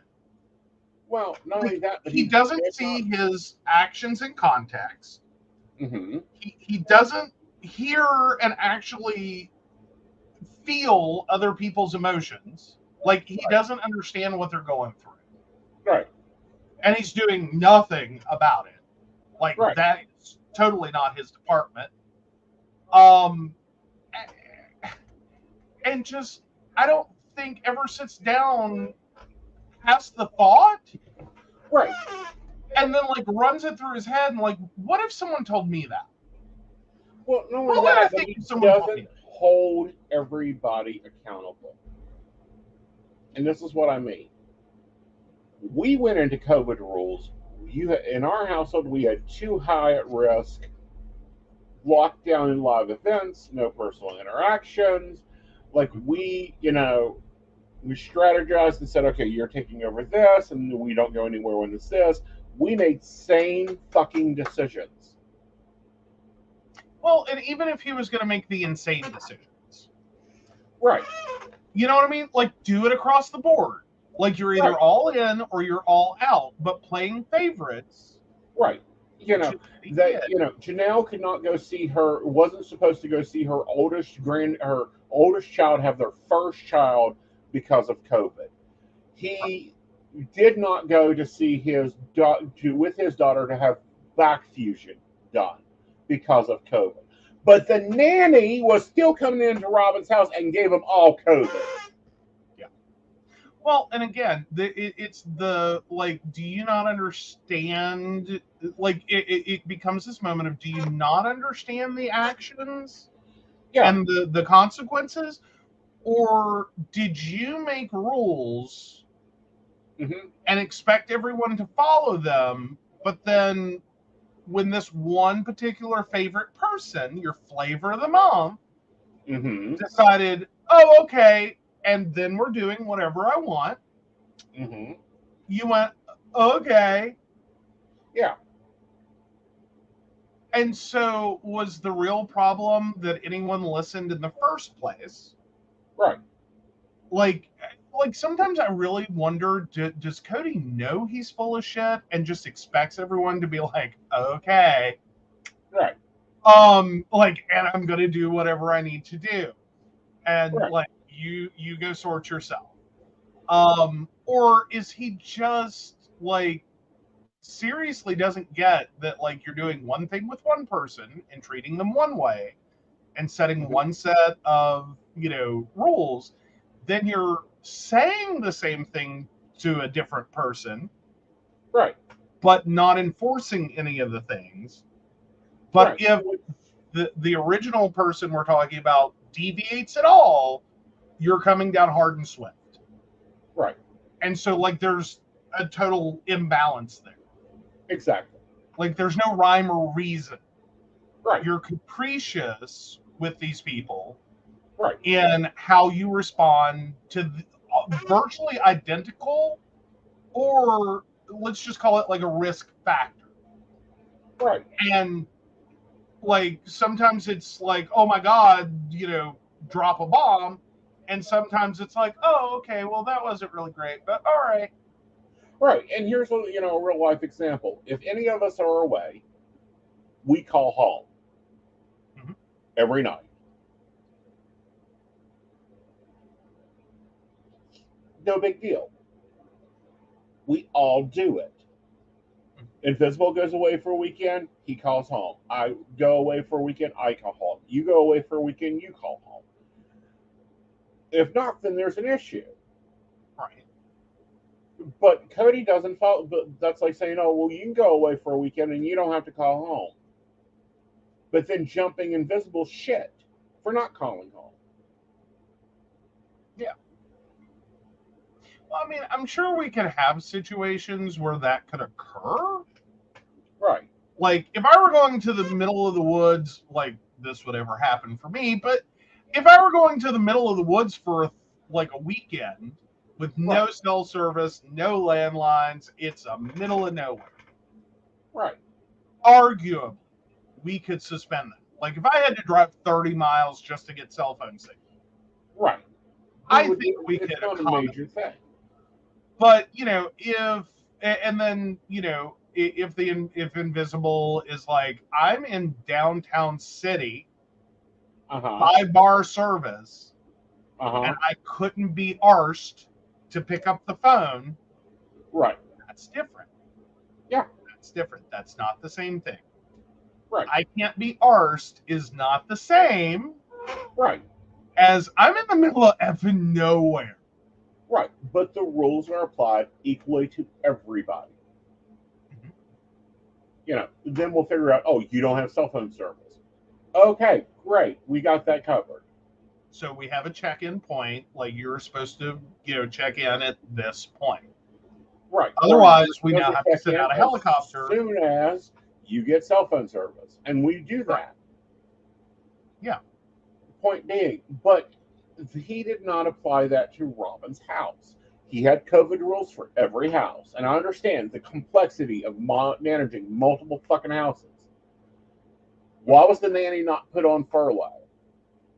Or moved in? One of the two. Figure out something different. More importantly, Right. across the board, figure out something different. Right. Or just acknowledge that, like, you made a mistake. You Right. screwed Well, up. not only that, Screwed up. but what I don't get is why you have Christine there that has raised all the children. She has been mama to them all. Mm-hmm. You want the other kids to be part of the family? Christine's mama. You drop them off in the mornings, Robin. That's how we work. Yeah. All right. But no, and that's part of my flavor of the month theory. Mm-hmm. Right. It's not specifically a month. It's just the generality of each wife becomes flavor of the month. Right. Like, you are the golden one. Right. And then when I trade you in, right, but leave you in my backyard, like, this is why I have a problem calling it polyamory, because it's less polyamory and it's like the Cody Brown future ex-wife junkyard. Yeah. You know what I mean? It's like that junkie house on the corner where, like, they bought a car and then they bought a new car. And so the old car just got left on blocks in the backyard, and then they bought a new car. And that other car got left on blocks in the backyard. And they just keep adding. Right. Like. And can I just say, Janelle looks so happy after she told Cody to kick fucking rocks. Like, she has done amazing. She's dropped like 200 pounds. Granted, she's using Plexus, which I'm not sure what Plexus is. It's not something I've looked into. I don't even think it mattered what she did. Yeah. Stress, you will, like, for some people, and I'm one of them, stress alone. Right. You will sit there and eat your emotions to a point that, like, you have gained insane amounts of weight because you're trying to cope with bullshit. Layers and layers and layers and layers of bullshit. And so she lost. Yeah. If it is like 200 pounds, she lost 200 pounds of stress. That's what that is. Right. Like, that was the severity. Right. Of being in a relationship with Cody Brown. Right. And anything else in her life that was attached. Like, because I'm not saying it's all Cody. She may have come in with her own issues. Right. Like she we all. lost 100 pounds as of June. Yeah. But she looks fucking amazing. Mm-hmm. Uh-huh. Good deal. Good deal. Yeah. All right, guys, let's take a quick commercial break and we'll be back with Are You an Asshole? Absolutely. Hi, this is Sandy Starr. I'm a psychic and I work on Keen, and I have been working on Keen for over 22 years. You can reach me on 01068. I deal with a myriad of subjects, but I do specialize in relationships, marriages, divorces, is he cheating, is she cheating, whatever the dynamic of the relationship is, I will guide you through. I've got amazing radar for cheaters, so I will tell you the truth if he or she is cheating. I can help with any subject you need me to help you with besides relationships, and I look forward to hearing from you. Again, you can reach me through Keen. My extension number is 01068. I really look forward to hearing from you and helping you with whatever you need me to help you with. Hi, I'm Tracy Van. I'm a psychic medium and I work with tarot cards. I also practice Reiki and access bars. I would like to share with you what a reading with me is like. It is a blended reading of psychic and mediumship, and I deliver these messages exactly as they come through. I'm not going to mince words or add any padding. I am a professional, reliable, and honest communicator. I have readings available anywhere from 15 minutes to an hour. You can book a reading with me at tracyvan.com. That's TRACYVANN.com. And no, I'll always tell you exactly what you need to hear. All right, welcome back. Am I the asshole for implying my daughter's mother-in-law is a child to her face? My husband and I are the parents of two beautiful children. Our daughter is 25 and our son is 21. Both of our children are adopted from foster care. Our daughter was 2 when she came into her home and our son was 11 weeks old. As parents, my husband and I's main goal was always to make sure our children grew up into good people and felt loved and supported by us through all the stages of their lives. Our daughter is now married to a wonderful man, Taylor, and they just had their first child together. I had a bit of a run-in with my daughter's mother-in-law at the hospital when we went to visit. My daughter's mother-in-law and father-in-law have always struck me as somewhat arrogant, and my husband and I have both felt like they have made jabs at the fact my husband and I were older parents. Taylor's parents had him when they were 18, and they are grandparents at 43 now. Apparently, this is something that makes them superior to my husband and I as grandparents, according to Taylor's mom. This all started out when we were invited to come meet the baby and see Taylor and our daughter. My husband and I first went to check on how our daughter was doing and if she needed anything. Taylor's parents went straight for the baby. When we were leaving, my husband went to use the restroom and Taylor's mom followed me and suggested that I was some grandparent when I showed no enthusiasm to meet my grandson. I asked what she meant by that, and she said I ignored him for the first 10 minutes. I corrected her and said I did not ignore my grandson. I checked on my baby first, because childbirth can be difficult. She asked how I would know that, and then said it must be my age that makes me less interested in grandbabies. I was shocked, as this was the most blatant insult she had directed my way. She then said that she and her husband will be the beloved grandparents because they're young enough to run around with our grandson and play with him without breaking a hip or destroying their backs. I told her she knew nothing about me to say this. She said clearly being old parents came with the disadvantage of being old grandparents, and that would not be fun for a child. I told her I'd rather be an older grandparent than trying to be a grandparent while still behaving like a child myself. She was furious, and I felt bad immediately because I only inflated the problem. My husband and I left, and he suggested we should speak to Taylor in case his mom twisted things. I didn't want to interrupt their first day as a family of 3, so I waited for a couple of days. At that point, Taylor knew something was up with his mom. We talked, and he told me not to worry about it. He apologized for his mom and asked if his parents had been like that with us previously.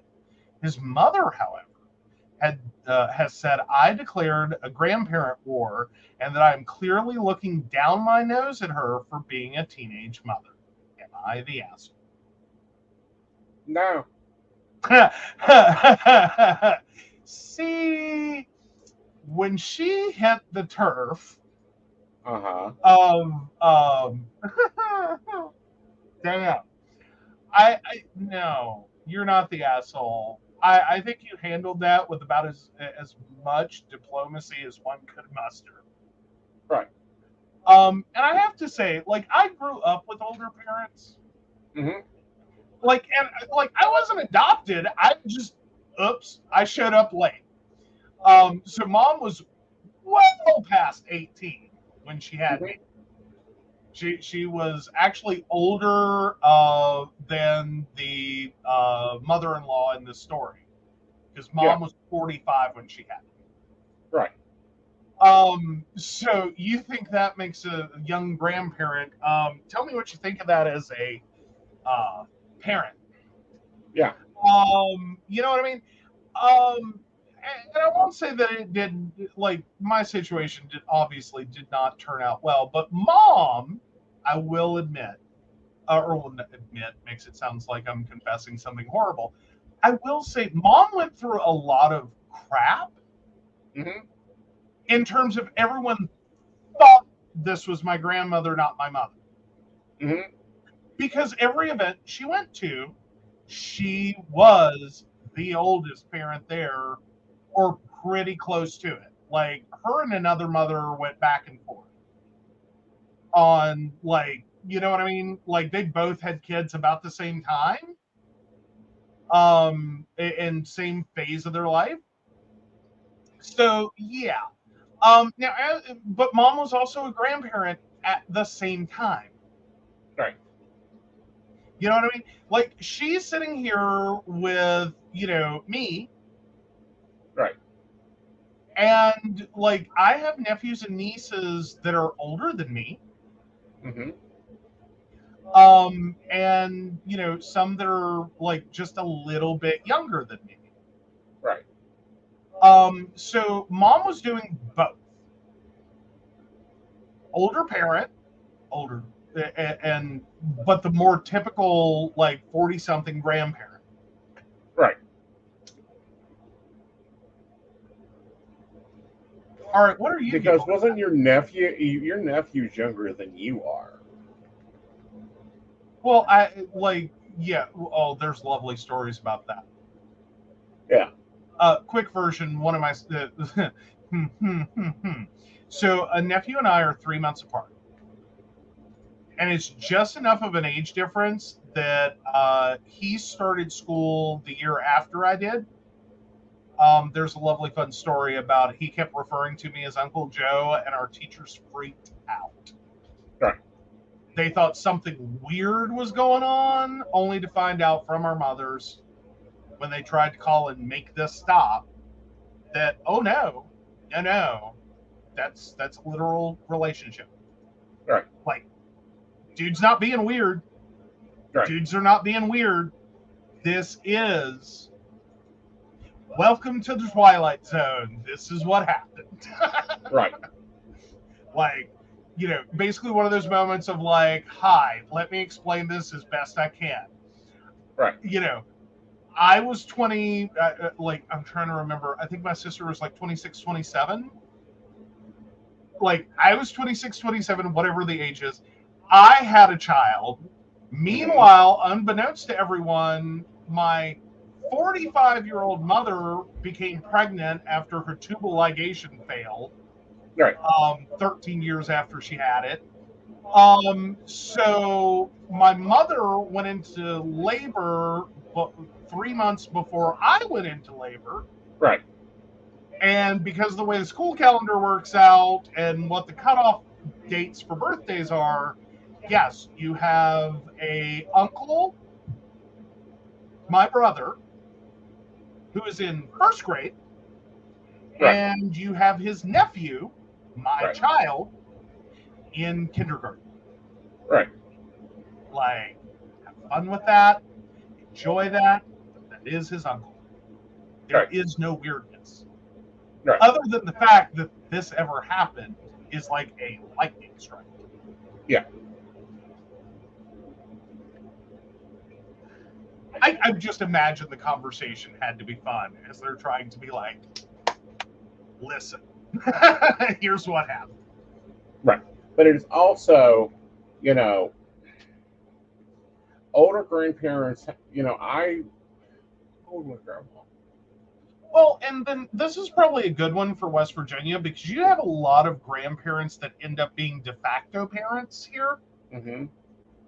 And I understand other areas this may be more uncommon, you know, like grandparents in their, you know, or parents in their, you know, 20s, 30s, and 40s. Right.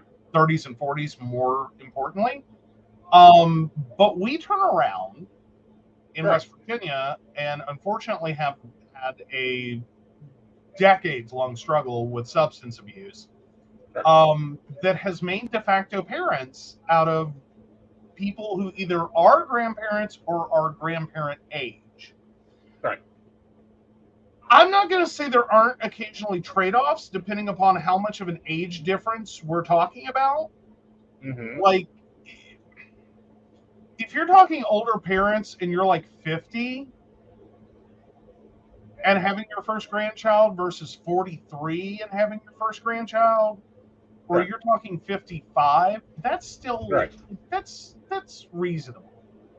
Yeah. Like you're hardly going to be hitting your 70s. Like you're not even Yeah. going to be hitting your 70s when this child graduates high school. Right. Well, I'm just thinking, you know, well, I can do quick math.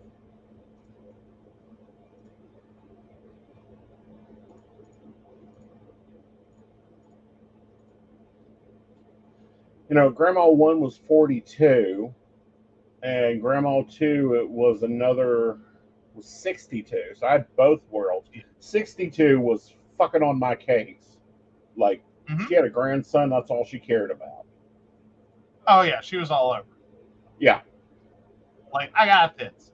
Meanwhile, there was and then there's the other problem is you would think having a younger grandparent means, oh, we're going to be on the floor playing with the baby and running and chasing and jumping, blah, blah, blah. No. You're at work. You're 40-some years old. What do you think you're doing? Yeah. You gotta work. This is a dual income economy. Hell, it is practically a like monogamy in this economy. Like, you're looking for a third. You are looking for a third just to pay the rent. To pay the rent. Right. Like, you know, like, hi. Indecent proposal? Yes, please. I have bills. All right?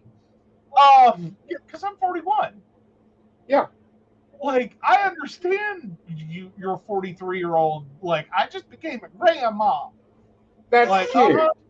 Yeah. Well, and like, actually,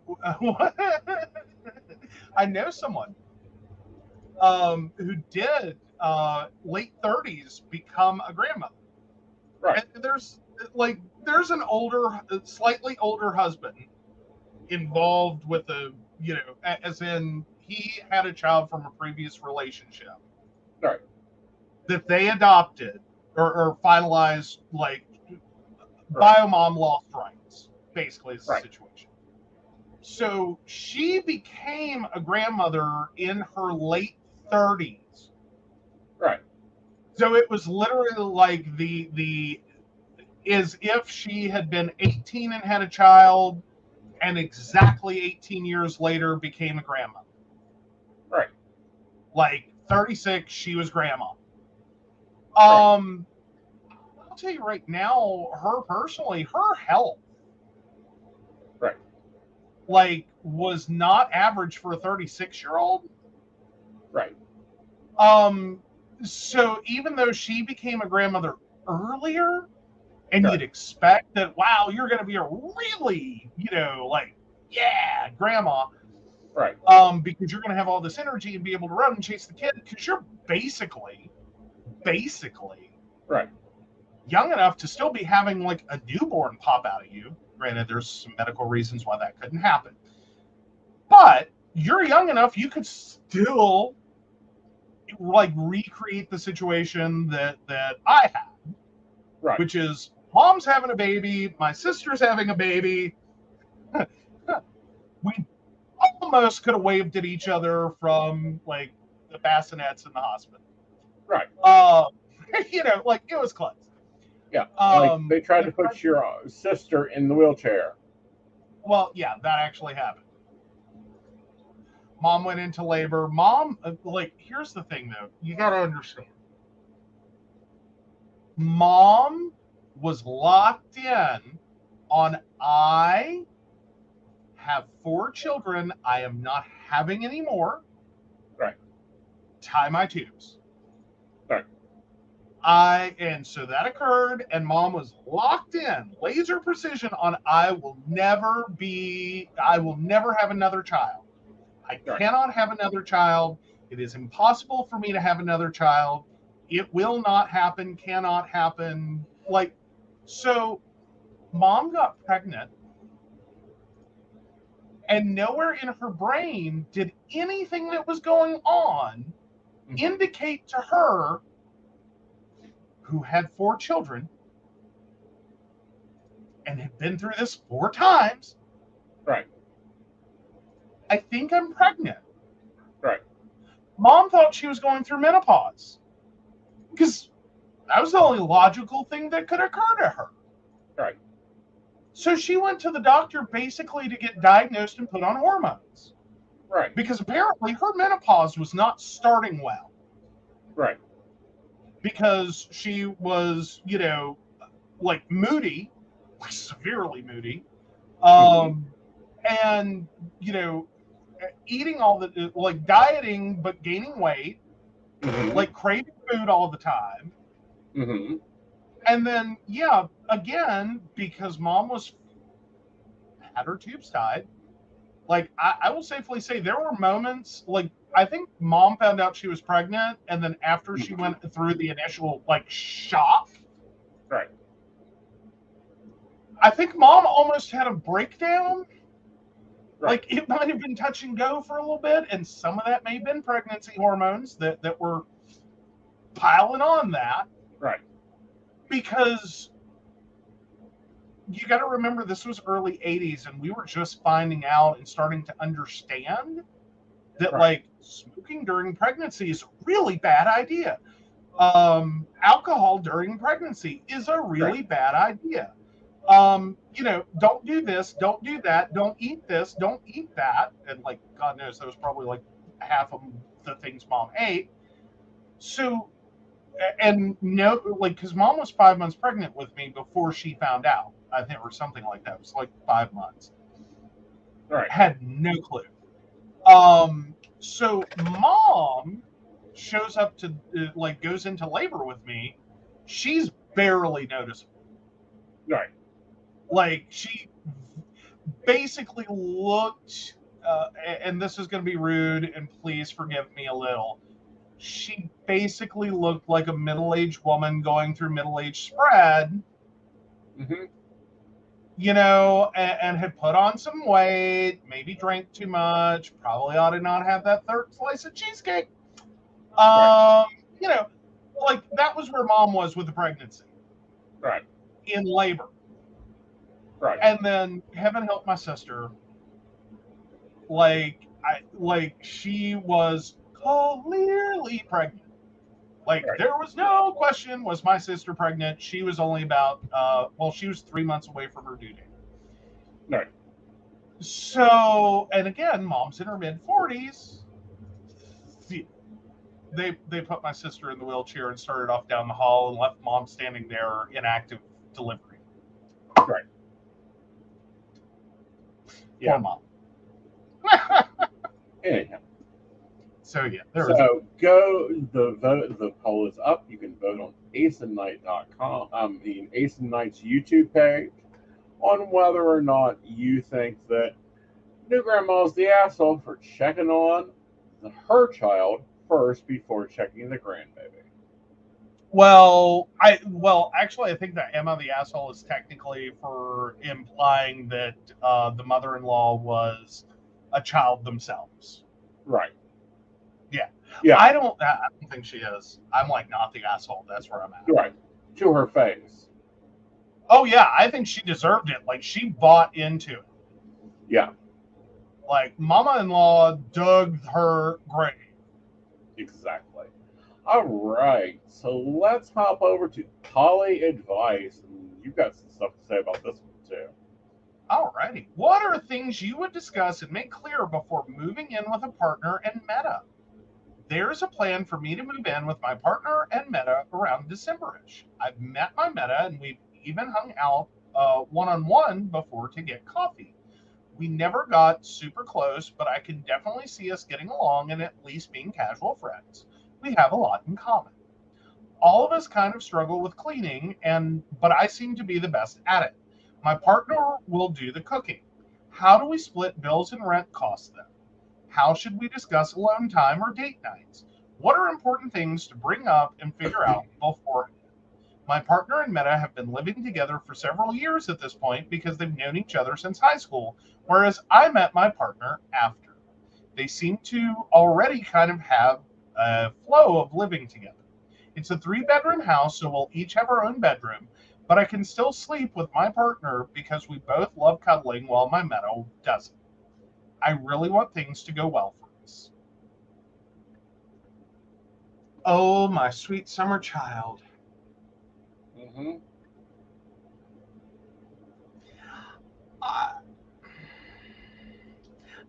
Do we have any idea how old they are? Because I feel like this is someone in their 20s. We don't. Their cake day was less than 30 days ago. Okay. Alrighty. So we have no idea. Alrighty. I was looking to see real quick because I just have a feeling like they're in their 20s. Right. Because the level of questions they're asking suggests you've really truly never done this before. Right. And like there's a way serious lack of experience. You're very open, you're very starting on the right page. I'll give you that. Mm-hmm. But your questions are kind of tip of the iceberg. Mm-hmm. Because there's a lot that goes into this. Like you've identified some places where things need to split at, and like I think maybe the cleaning, you're gonna resent that. Right. Like I think you need to go back and revisit that and figure out how to make that a community chore. Right. That you're all doing together. Yeah. Because you're gonna resent that. Yeah. Like it's one thing to do all the cooking because then you can transfer that into, like dividing up who does the dishes and puts them away and all that. Right. So like always being the one to cook isn't that big a deal. But I'll tell you right now, like, especially when you have people that struggle to clean, always being the one to clean, you're going to resent that. You will resent that. Like, you will just come to resent it. Right. That would be my first warning on that. Right. Now, how do we split the bills and rent costs then? There's a couple of models for that. Mm-hmm. One is the 1/3, 1/3, 1/3. And that really truly can work if you're all roughly about the same income. Right. Because typically people are not going to get super upset about you make $200 more a year than me and you make $50 more a year than me, because the numbers are so close. Right. You know, or like whatever, like, or you have more. But really, you may want to take door number 2, especially if you already know there's like major income disparity, which is to weight, and WEIGHT, the proportions based on income. Right. So add up your total household income, then take all of your total household bills, and then divide that out by what percentage each individual has of that total income. Right. So here's how that works. If you have one partner in a 3-partner situation that makes $100,000 a year, Right. or let's go with a different number. Sorry, I have to work this out in my head, and I probably just need Excel and make it easier. So I think this is one of the bigger questions and often leads to the bigger fight. So if we're talking about a total household income of $150,000 a year, if each of you were making $50,000 a year, you would each pay 1/3. Right. Or thereabouts. Now, if you have one person making $75,000, another person making $25,000, and the other person making $50,000, you start running into issues when you third it, because that person making $25,000 is going to really, it's going to eat up a huge proportion of their income for 1/3 of everything. Right. So they're not going to have money to go do fun stuff. They're not going to have money to be like, they're not getting any benefits. Right. All they're doing is paying the bills. Right. Then the person making $75,000 is kind of living cheap. Right. So if you look at it proportionally, and take that 75,000 equals that. I did that backwards. 1 second. Let me get these done real quick. Because I'm using Excel to very quickly break up the proportionalities.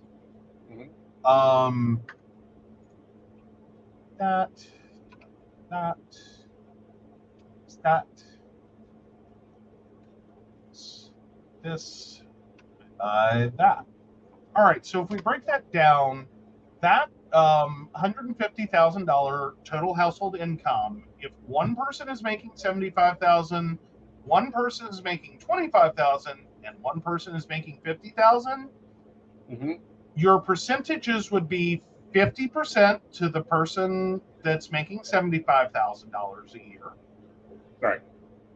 0.16 repeating for the person making 16%, 16.666666% to the person making $25,000 a year, and 33 1/3 percentage, like 3 repeating, to the person making $50,000 a year. So the person making $50,000 a year pays 1/3 of the bills. The person making $75,000 a year pays half of the bill. And the person making $25,000 a year pays 16.666666% of the bill. Right. And that means that, as in terms of income, you are paying your fair share. It impacts each of you equally. So you all have reasonable equity in your household expenses, and no one person is having to foot a lion's share that significantly financially impacts them. Right. That is generally going to be your least argument-inducing option. Right. So, yeah.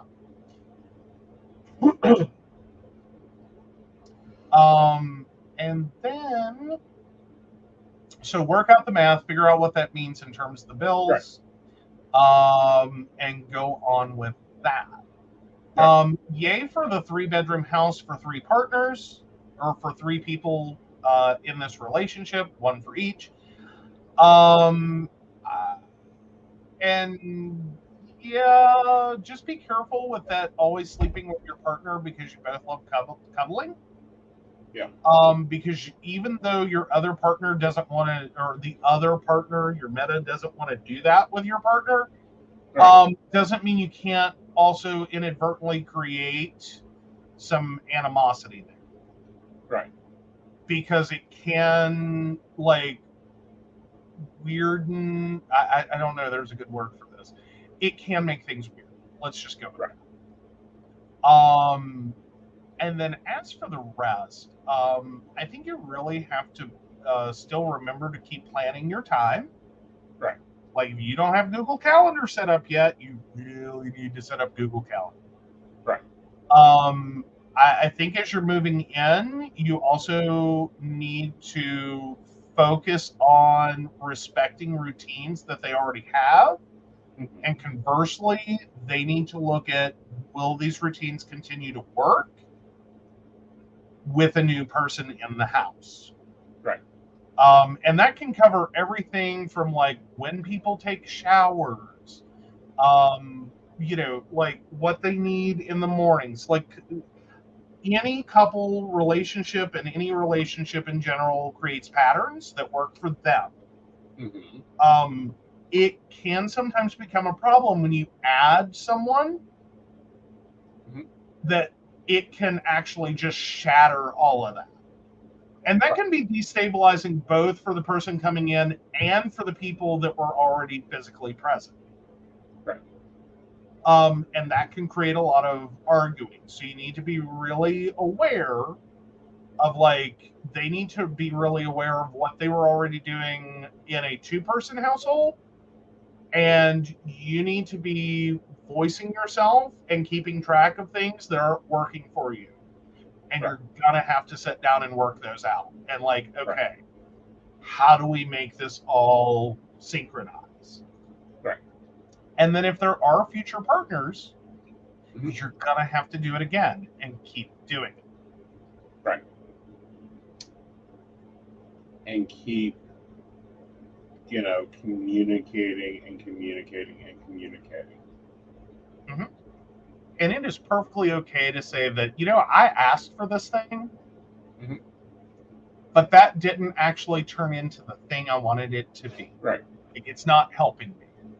Let's try something different. Right.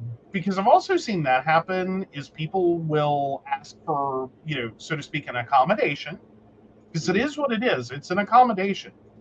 Right. Like, this is what you're doing, and this is what I need. So I'm asking you to do something different. And then sometimes get stuck because they feel like, well, my partners, or, my partner and my meta did this for me after I asked for it, and now that doesn't work. Right. But I can't say anything because they did it, and now I just have to live with it. No, you don't. Right. No, you don't. No, you don't. No, you don't. No, you don't. No, you don't. Right. You can go retalk it and be like, I asked for that. Not really apparently what I needed. Not where I needed to be headed to.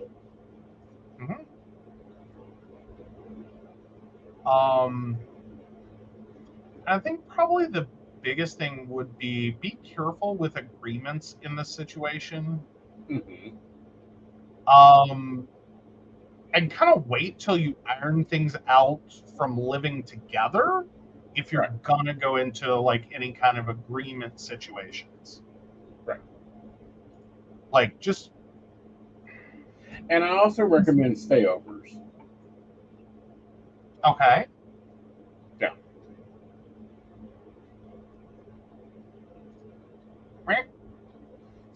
Spending time over. Yeah. Yeah. Oh, yeah. Before you move in together, yes. Yeah, because you've got a few months to go. Yeah. Yeah, you might want to try spending a weekend, spending a week if you can. Right. And just see how it goes when you have the Right. ability to escape, and like keep track of the things that you're biting your tongue on. Mm-hmm. And then when you go home, write those down or keep track of them when you calm down. Right. Because some of these you're really gonna not in that moment. Right. But have a list and be prepared. And that's on both sides of things Right. that, like, that didn't really work for me. Right. So you have a place to start. Right. If that's at all possible, I don't know how distance split you guys may be. Right. And figuring it out. But yeah, What works, what if there's doesn't. yeah, Yeah. like, and keep an emotional, like, try to keep a check on like, just don't blow up. Right. But if you're having the feeling like just don't blow up, like, write it down, write it out, and then talk about it when you can do so calmly. And then I had another one to go with them, and I forget what that was. Because it fleeted in and then it blew out. Well, my other one, and this is more so for the incoming, the one that's already established, is establish your territory. Oh, and I think that was kind of it, is just because this has already been their home. Right. Doesn't mean that you're supposed to ever feel in the situation Right. like you're a guest. Right. Like that you've been graciously allowed to move in and you've been given the space of a bedroom, and that you just have to tolerate everything because this is their home. Right. No. If you can't lock on early on and be like, nope, my home too, this is 1/3 mine. Right. At least a weighted third of it is mine. Right.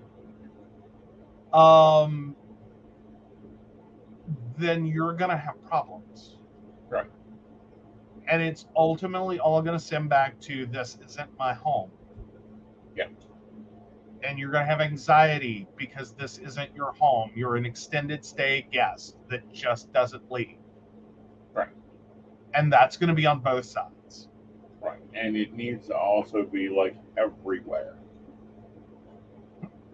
Meaning, y'all each have decided your rooms, you need to decide your bathrooms. You need to decide where your working spaces are. You're talking about who's cleaning, who's cooking. Well, who else is doing everything else? Yeah. Like who's doing going the yard? Who's grabbing the mail? Oh, and that's an important one. Who's grabbing the mail? Who's running to the bank? Who's running errands? Who's picking up prescriptions? Who's doing the grocery shopping? Right. Who's managing the communication with the bills? Oh, God. And you want to start a war. Who is parking where? Right. Who is parking where? Because if you're talking about a traditional house, right, most of those are 2 cars. So someone's parking in the driveway. Yeah. Or you're all parking in the driveway. And sometimes that's the easier solution. Everyone park in the driveway. We don't fight over the garage. The garage can become a different space. Right. So, no, but I have seen relationships where that became an issue, is who parked where.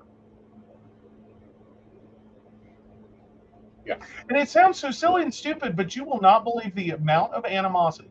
Because it really is like a dorm roommate situation, right, to some degree. Right. Is that, like, you are sharing a communal space, and some of the littlest, stupidest things will cause the biggest fucking arguments. Because, oh my God, that's annoying. Right. It's annoying to get stuck in the driveway and not be able to leave. Right. And like, you know, because I will say I've had that specific moment in a roommate situation where I don't want to go bother, Right. like, because I effectively ended up in that situation. I kind of was an extended stay guest for like a month. That's a longer story that we don't need to go into. But like, if they're having couple time Mm-hmm.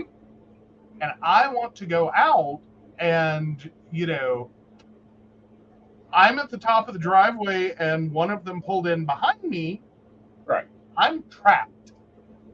Right. Like, you got to come up with a plan for who parks where, Right. and when and why. And who can grab whose keys? Yeah. And keeping keys accessible sometimes. Right. So that, like, I don't have to go interrupt you to, like, either get your keys or move, or to ask you to move your car. Right. I just can take care of this and get myself out of the driveway. Right. Ooh, another big one. Another big one to talk about is who can actually drive. Not just move, but drive. Yeah. Each other's cars. Because Right. some people are like, I don't care. You just, whatever. Right. You know, I grab a set of keys and like whatever cars, and you know, the easiest to get out of the driveway is the one I take. Right. Other people are like, this is my car. This is my one and only car. I love my car. Do not Right. touch my car. Don't look at my car. Don't think about my car. For Well, God. and how you keep your cars, because we have had this issue. I thought I would never have to explain this issue. We've had this Okay.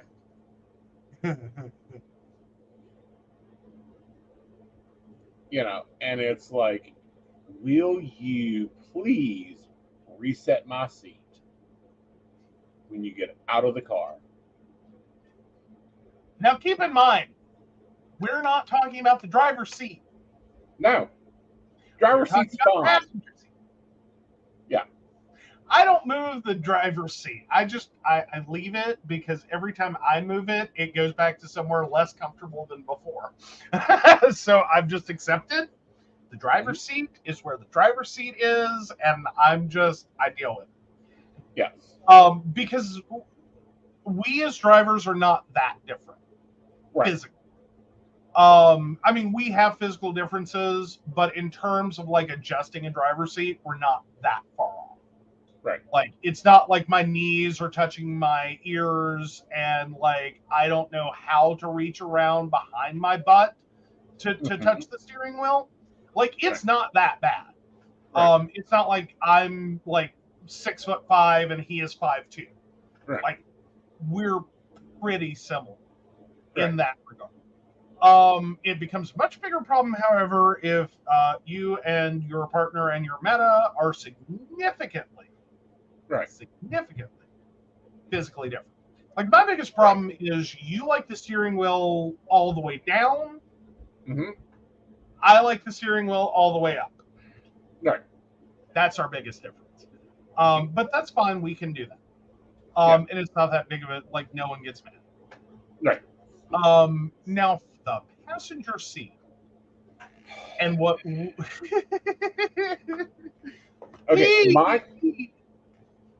he likes to ride in a Barca Lounger dad mode on a Saturday afternoon. Yes. Because he's going to get in the car, prop his feet up, and basically take a nap. Or get on my phone and start working, but I'm reclined. Either which way, you want to be here. All the way back, as far as the seat will go, leaned back. Yes. Like, just hand him a newspaper, wait for it to fall to his chest, and right. Drool mode. Right. I love my great nephew. And I shouldn't say this, and he can smack me the next time he sees me if he sees this. It's just adorable. Mm-hmm. When everyone, him included, but especially him, because he's like 5'4". Right. And he gets in. And if you've seen the TikTok video where the little dude in the onesie is like, uppies, uppies, uppies. Mm-hmm. It's like a seated version of that. Mm-hmm. Like this poor child. Right. It's like his feet don't touch the floor. He is Right. just Right. help me. Turtle on his back when he gets in the car like that. Right. Your mother is almost in the same boat. Like she Mhm. gets in and screams Right. as she falls into the seat. Yeah. So everyone literally ends up adjusting that seat. Put And it I do back. my best. I do my best to try to remember, but honestly, sometimes after I drive back, I don't. I know. I don't. And I think my biggest problem with that Uh-huh. is for so many years, I did not have a routine passenger in a car. Uh-huh. Or more specifically, I only had one routine passenger in a car. Mm-hmm. Like there were never other people that got in the car with me. Right. So touching the seat wasn't a requirement. The seat is where the seat is, where the seat is, where the seat is. Right. Like I never had to think about it unless I needed to, for some reason, move the passenger seat forward to put something in, which almost did. Yeah. And then I had two cars that were two doors, and the Mhm. seat eternally moved. Right. Like it didn't matter. Like it didn't matter where you wanted the seat. It got moved the minute anything had to go in or out of the back seat. So did the driver's seat. Right. Because you just could not even. Right. With that car. Well, both those cars. Mhm. Yeah. But, So no.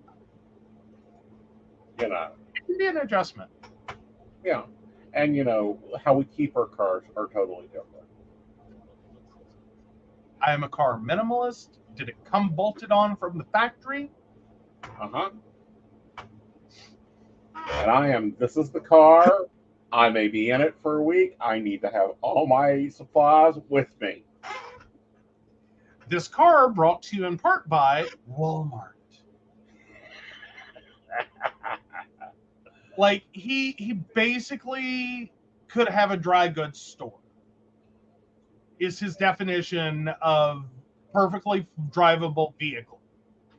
Is like I swear to God, if it were a thing, he would have like shelves with canned goods. Like I feel like I just gave him an idea. But he would have shelves with cans. Mm-hmm. Like, and a little portable stove and a fold-down sink, and like he could live there. Yeah. Like no officer, he's not missing. He just decided randomly, he saw a pretty spot and decided to live there for a week. Yeah. Like, I don't know. He had everything he needed when he left the house to be gone for a week. Right. Like, did he go off-road? I don't know. Did he decide to go camping? I don't know. Is he in the state of West Virginia? I don't know. Yeah. Like, he'll be home eventually. Right. Like, I'll keep checking the platforms for signs of life. Like, I'll sit down at his computer and use the saved login and figure out if he's logged in the past, like, 72 hours. Right. Oh, he has. He's alive. Awesome. Log back out. Right. But, yeah, no. Yeah. Yeah. Because I have stuff to go swimming. I have stuff to go camping. If it's season, the vending booth is in there. My umbrellas are in there. My canes are in there. My sunscreen is in there. My freshen me up supplies are in there. There's a reason there's a clothesline, there's a washer, there may be a dishwasher, there's television and a VCR. Yeah, that's what the tablet's for.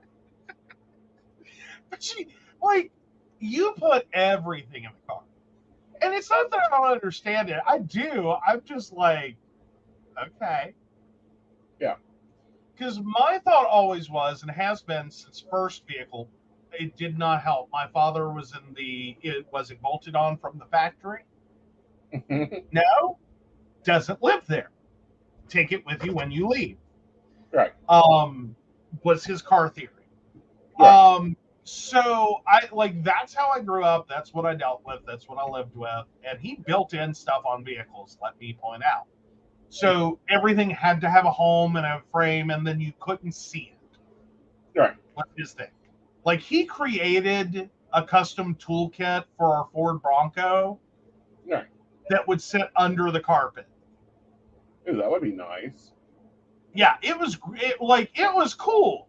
So you couldn't tell there was a full toolkit back there, but you lift the little piece of carpet up in the back space, and like there's a whole toolkit that he like hand cut out of like it's not styrofoam, it's the hard plastic bubbly stuff. Like this literally lasts forever. Like, y'all think styrofoam lasts forever? This is the unbreakable version. Like, he sat there and used a hot knife and cut out the shape of each tool, so that they all laid in. Right. Yeah. Yeah. All right. Let's see what the poll says. All right. Am I the asshole? You are not the asshole this week. Woohoo! Not the asshole. Love it. Love it. Love it. Right. Now, I'm going to do something different. And I'm going to start doing this on shows. So if you're listening to the podcast, look down there. You've got to poll yourself. You get to vote Joe the asshole. And if he wins the asshole for more than a month, then he gets to announce that he's the asshole for the podcast.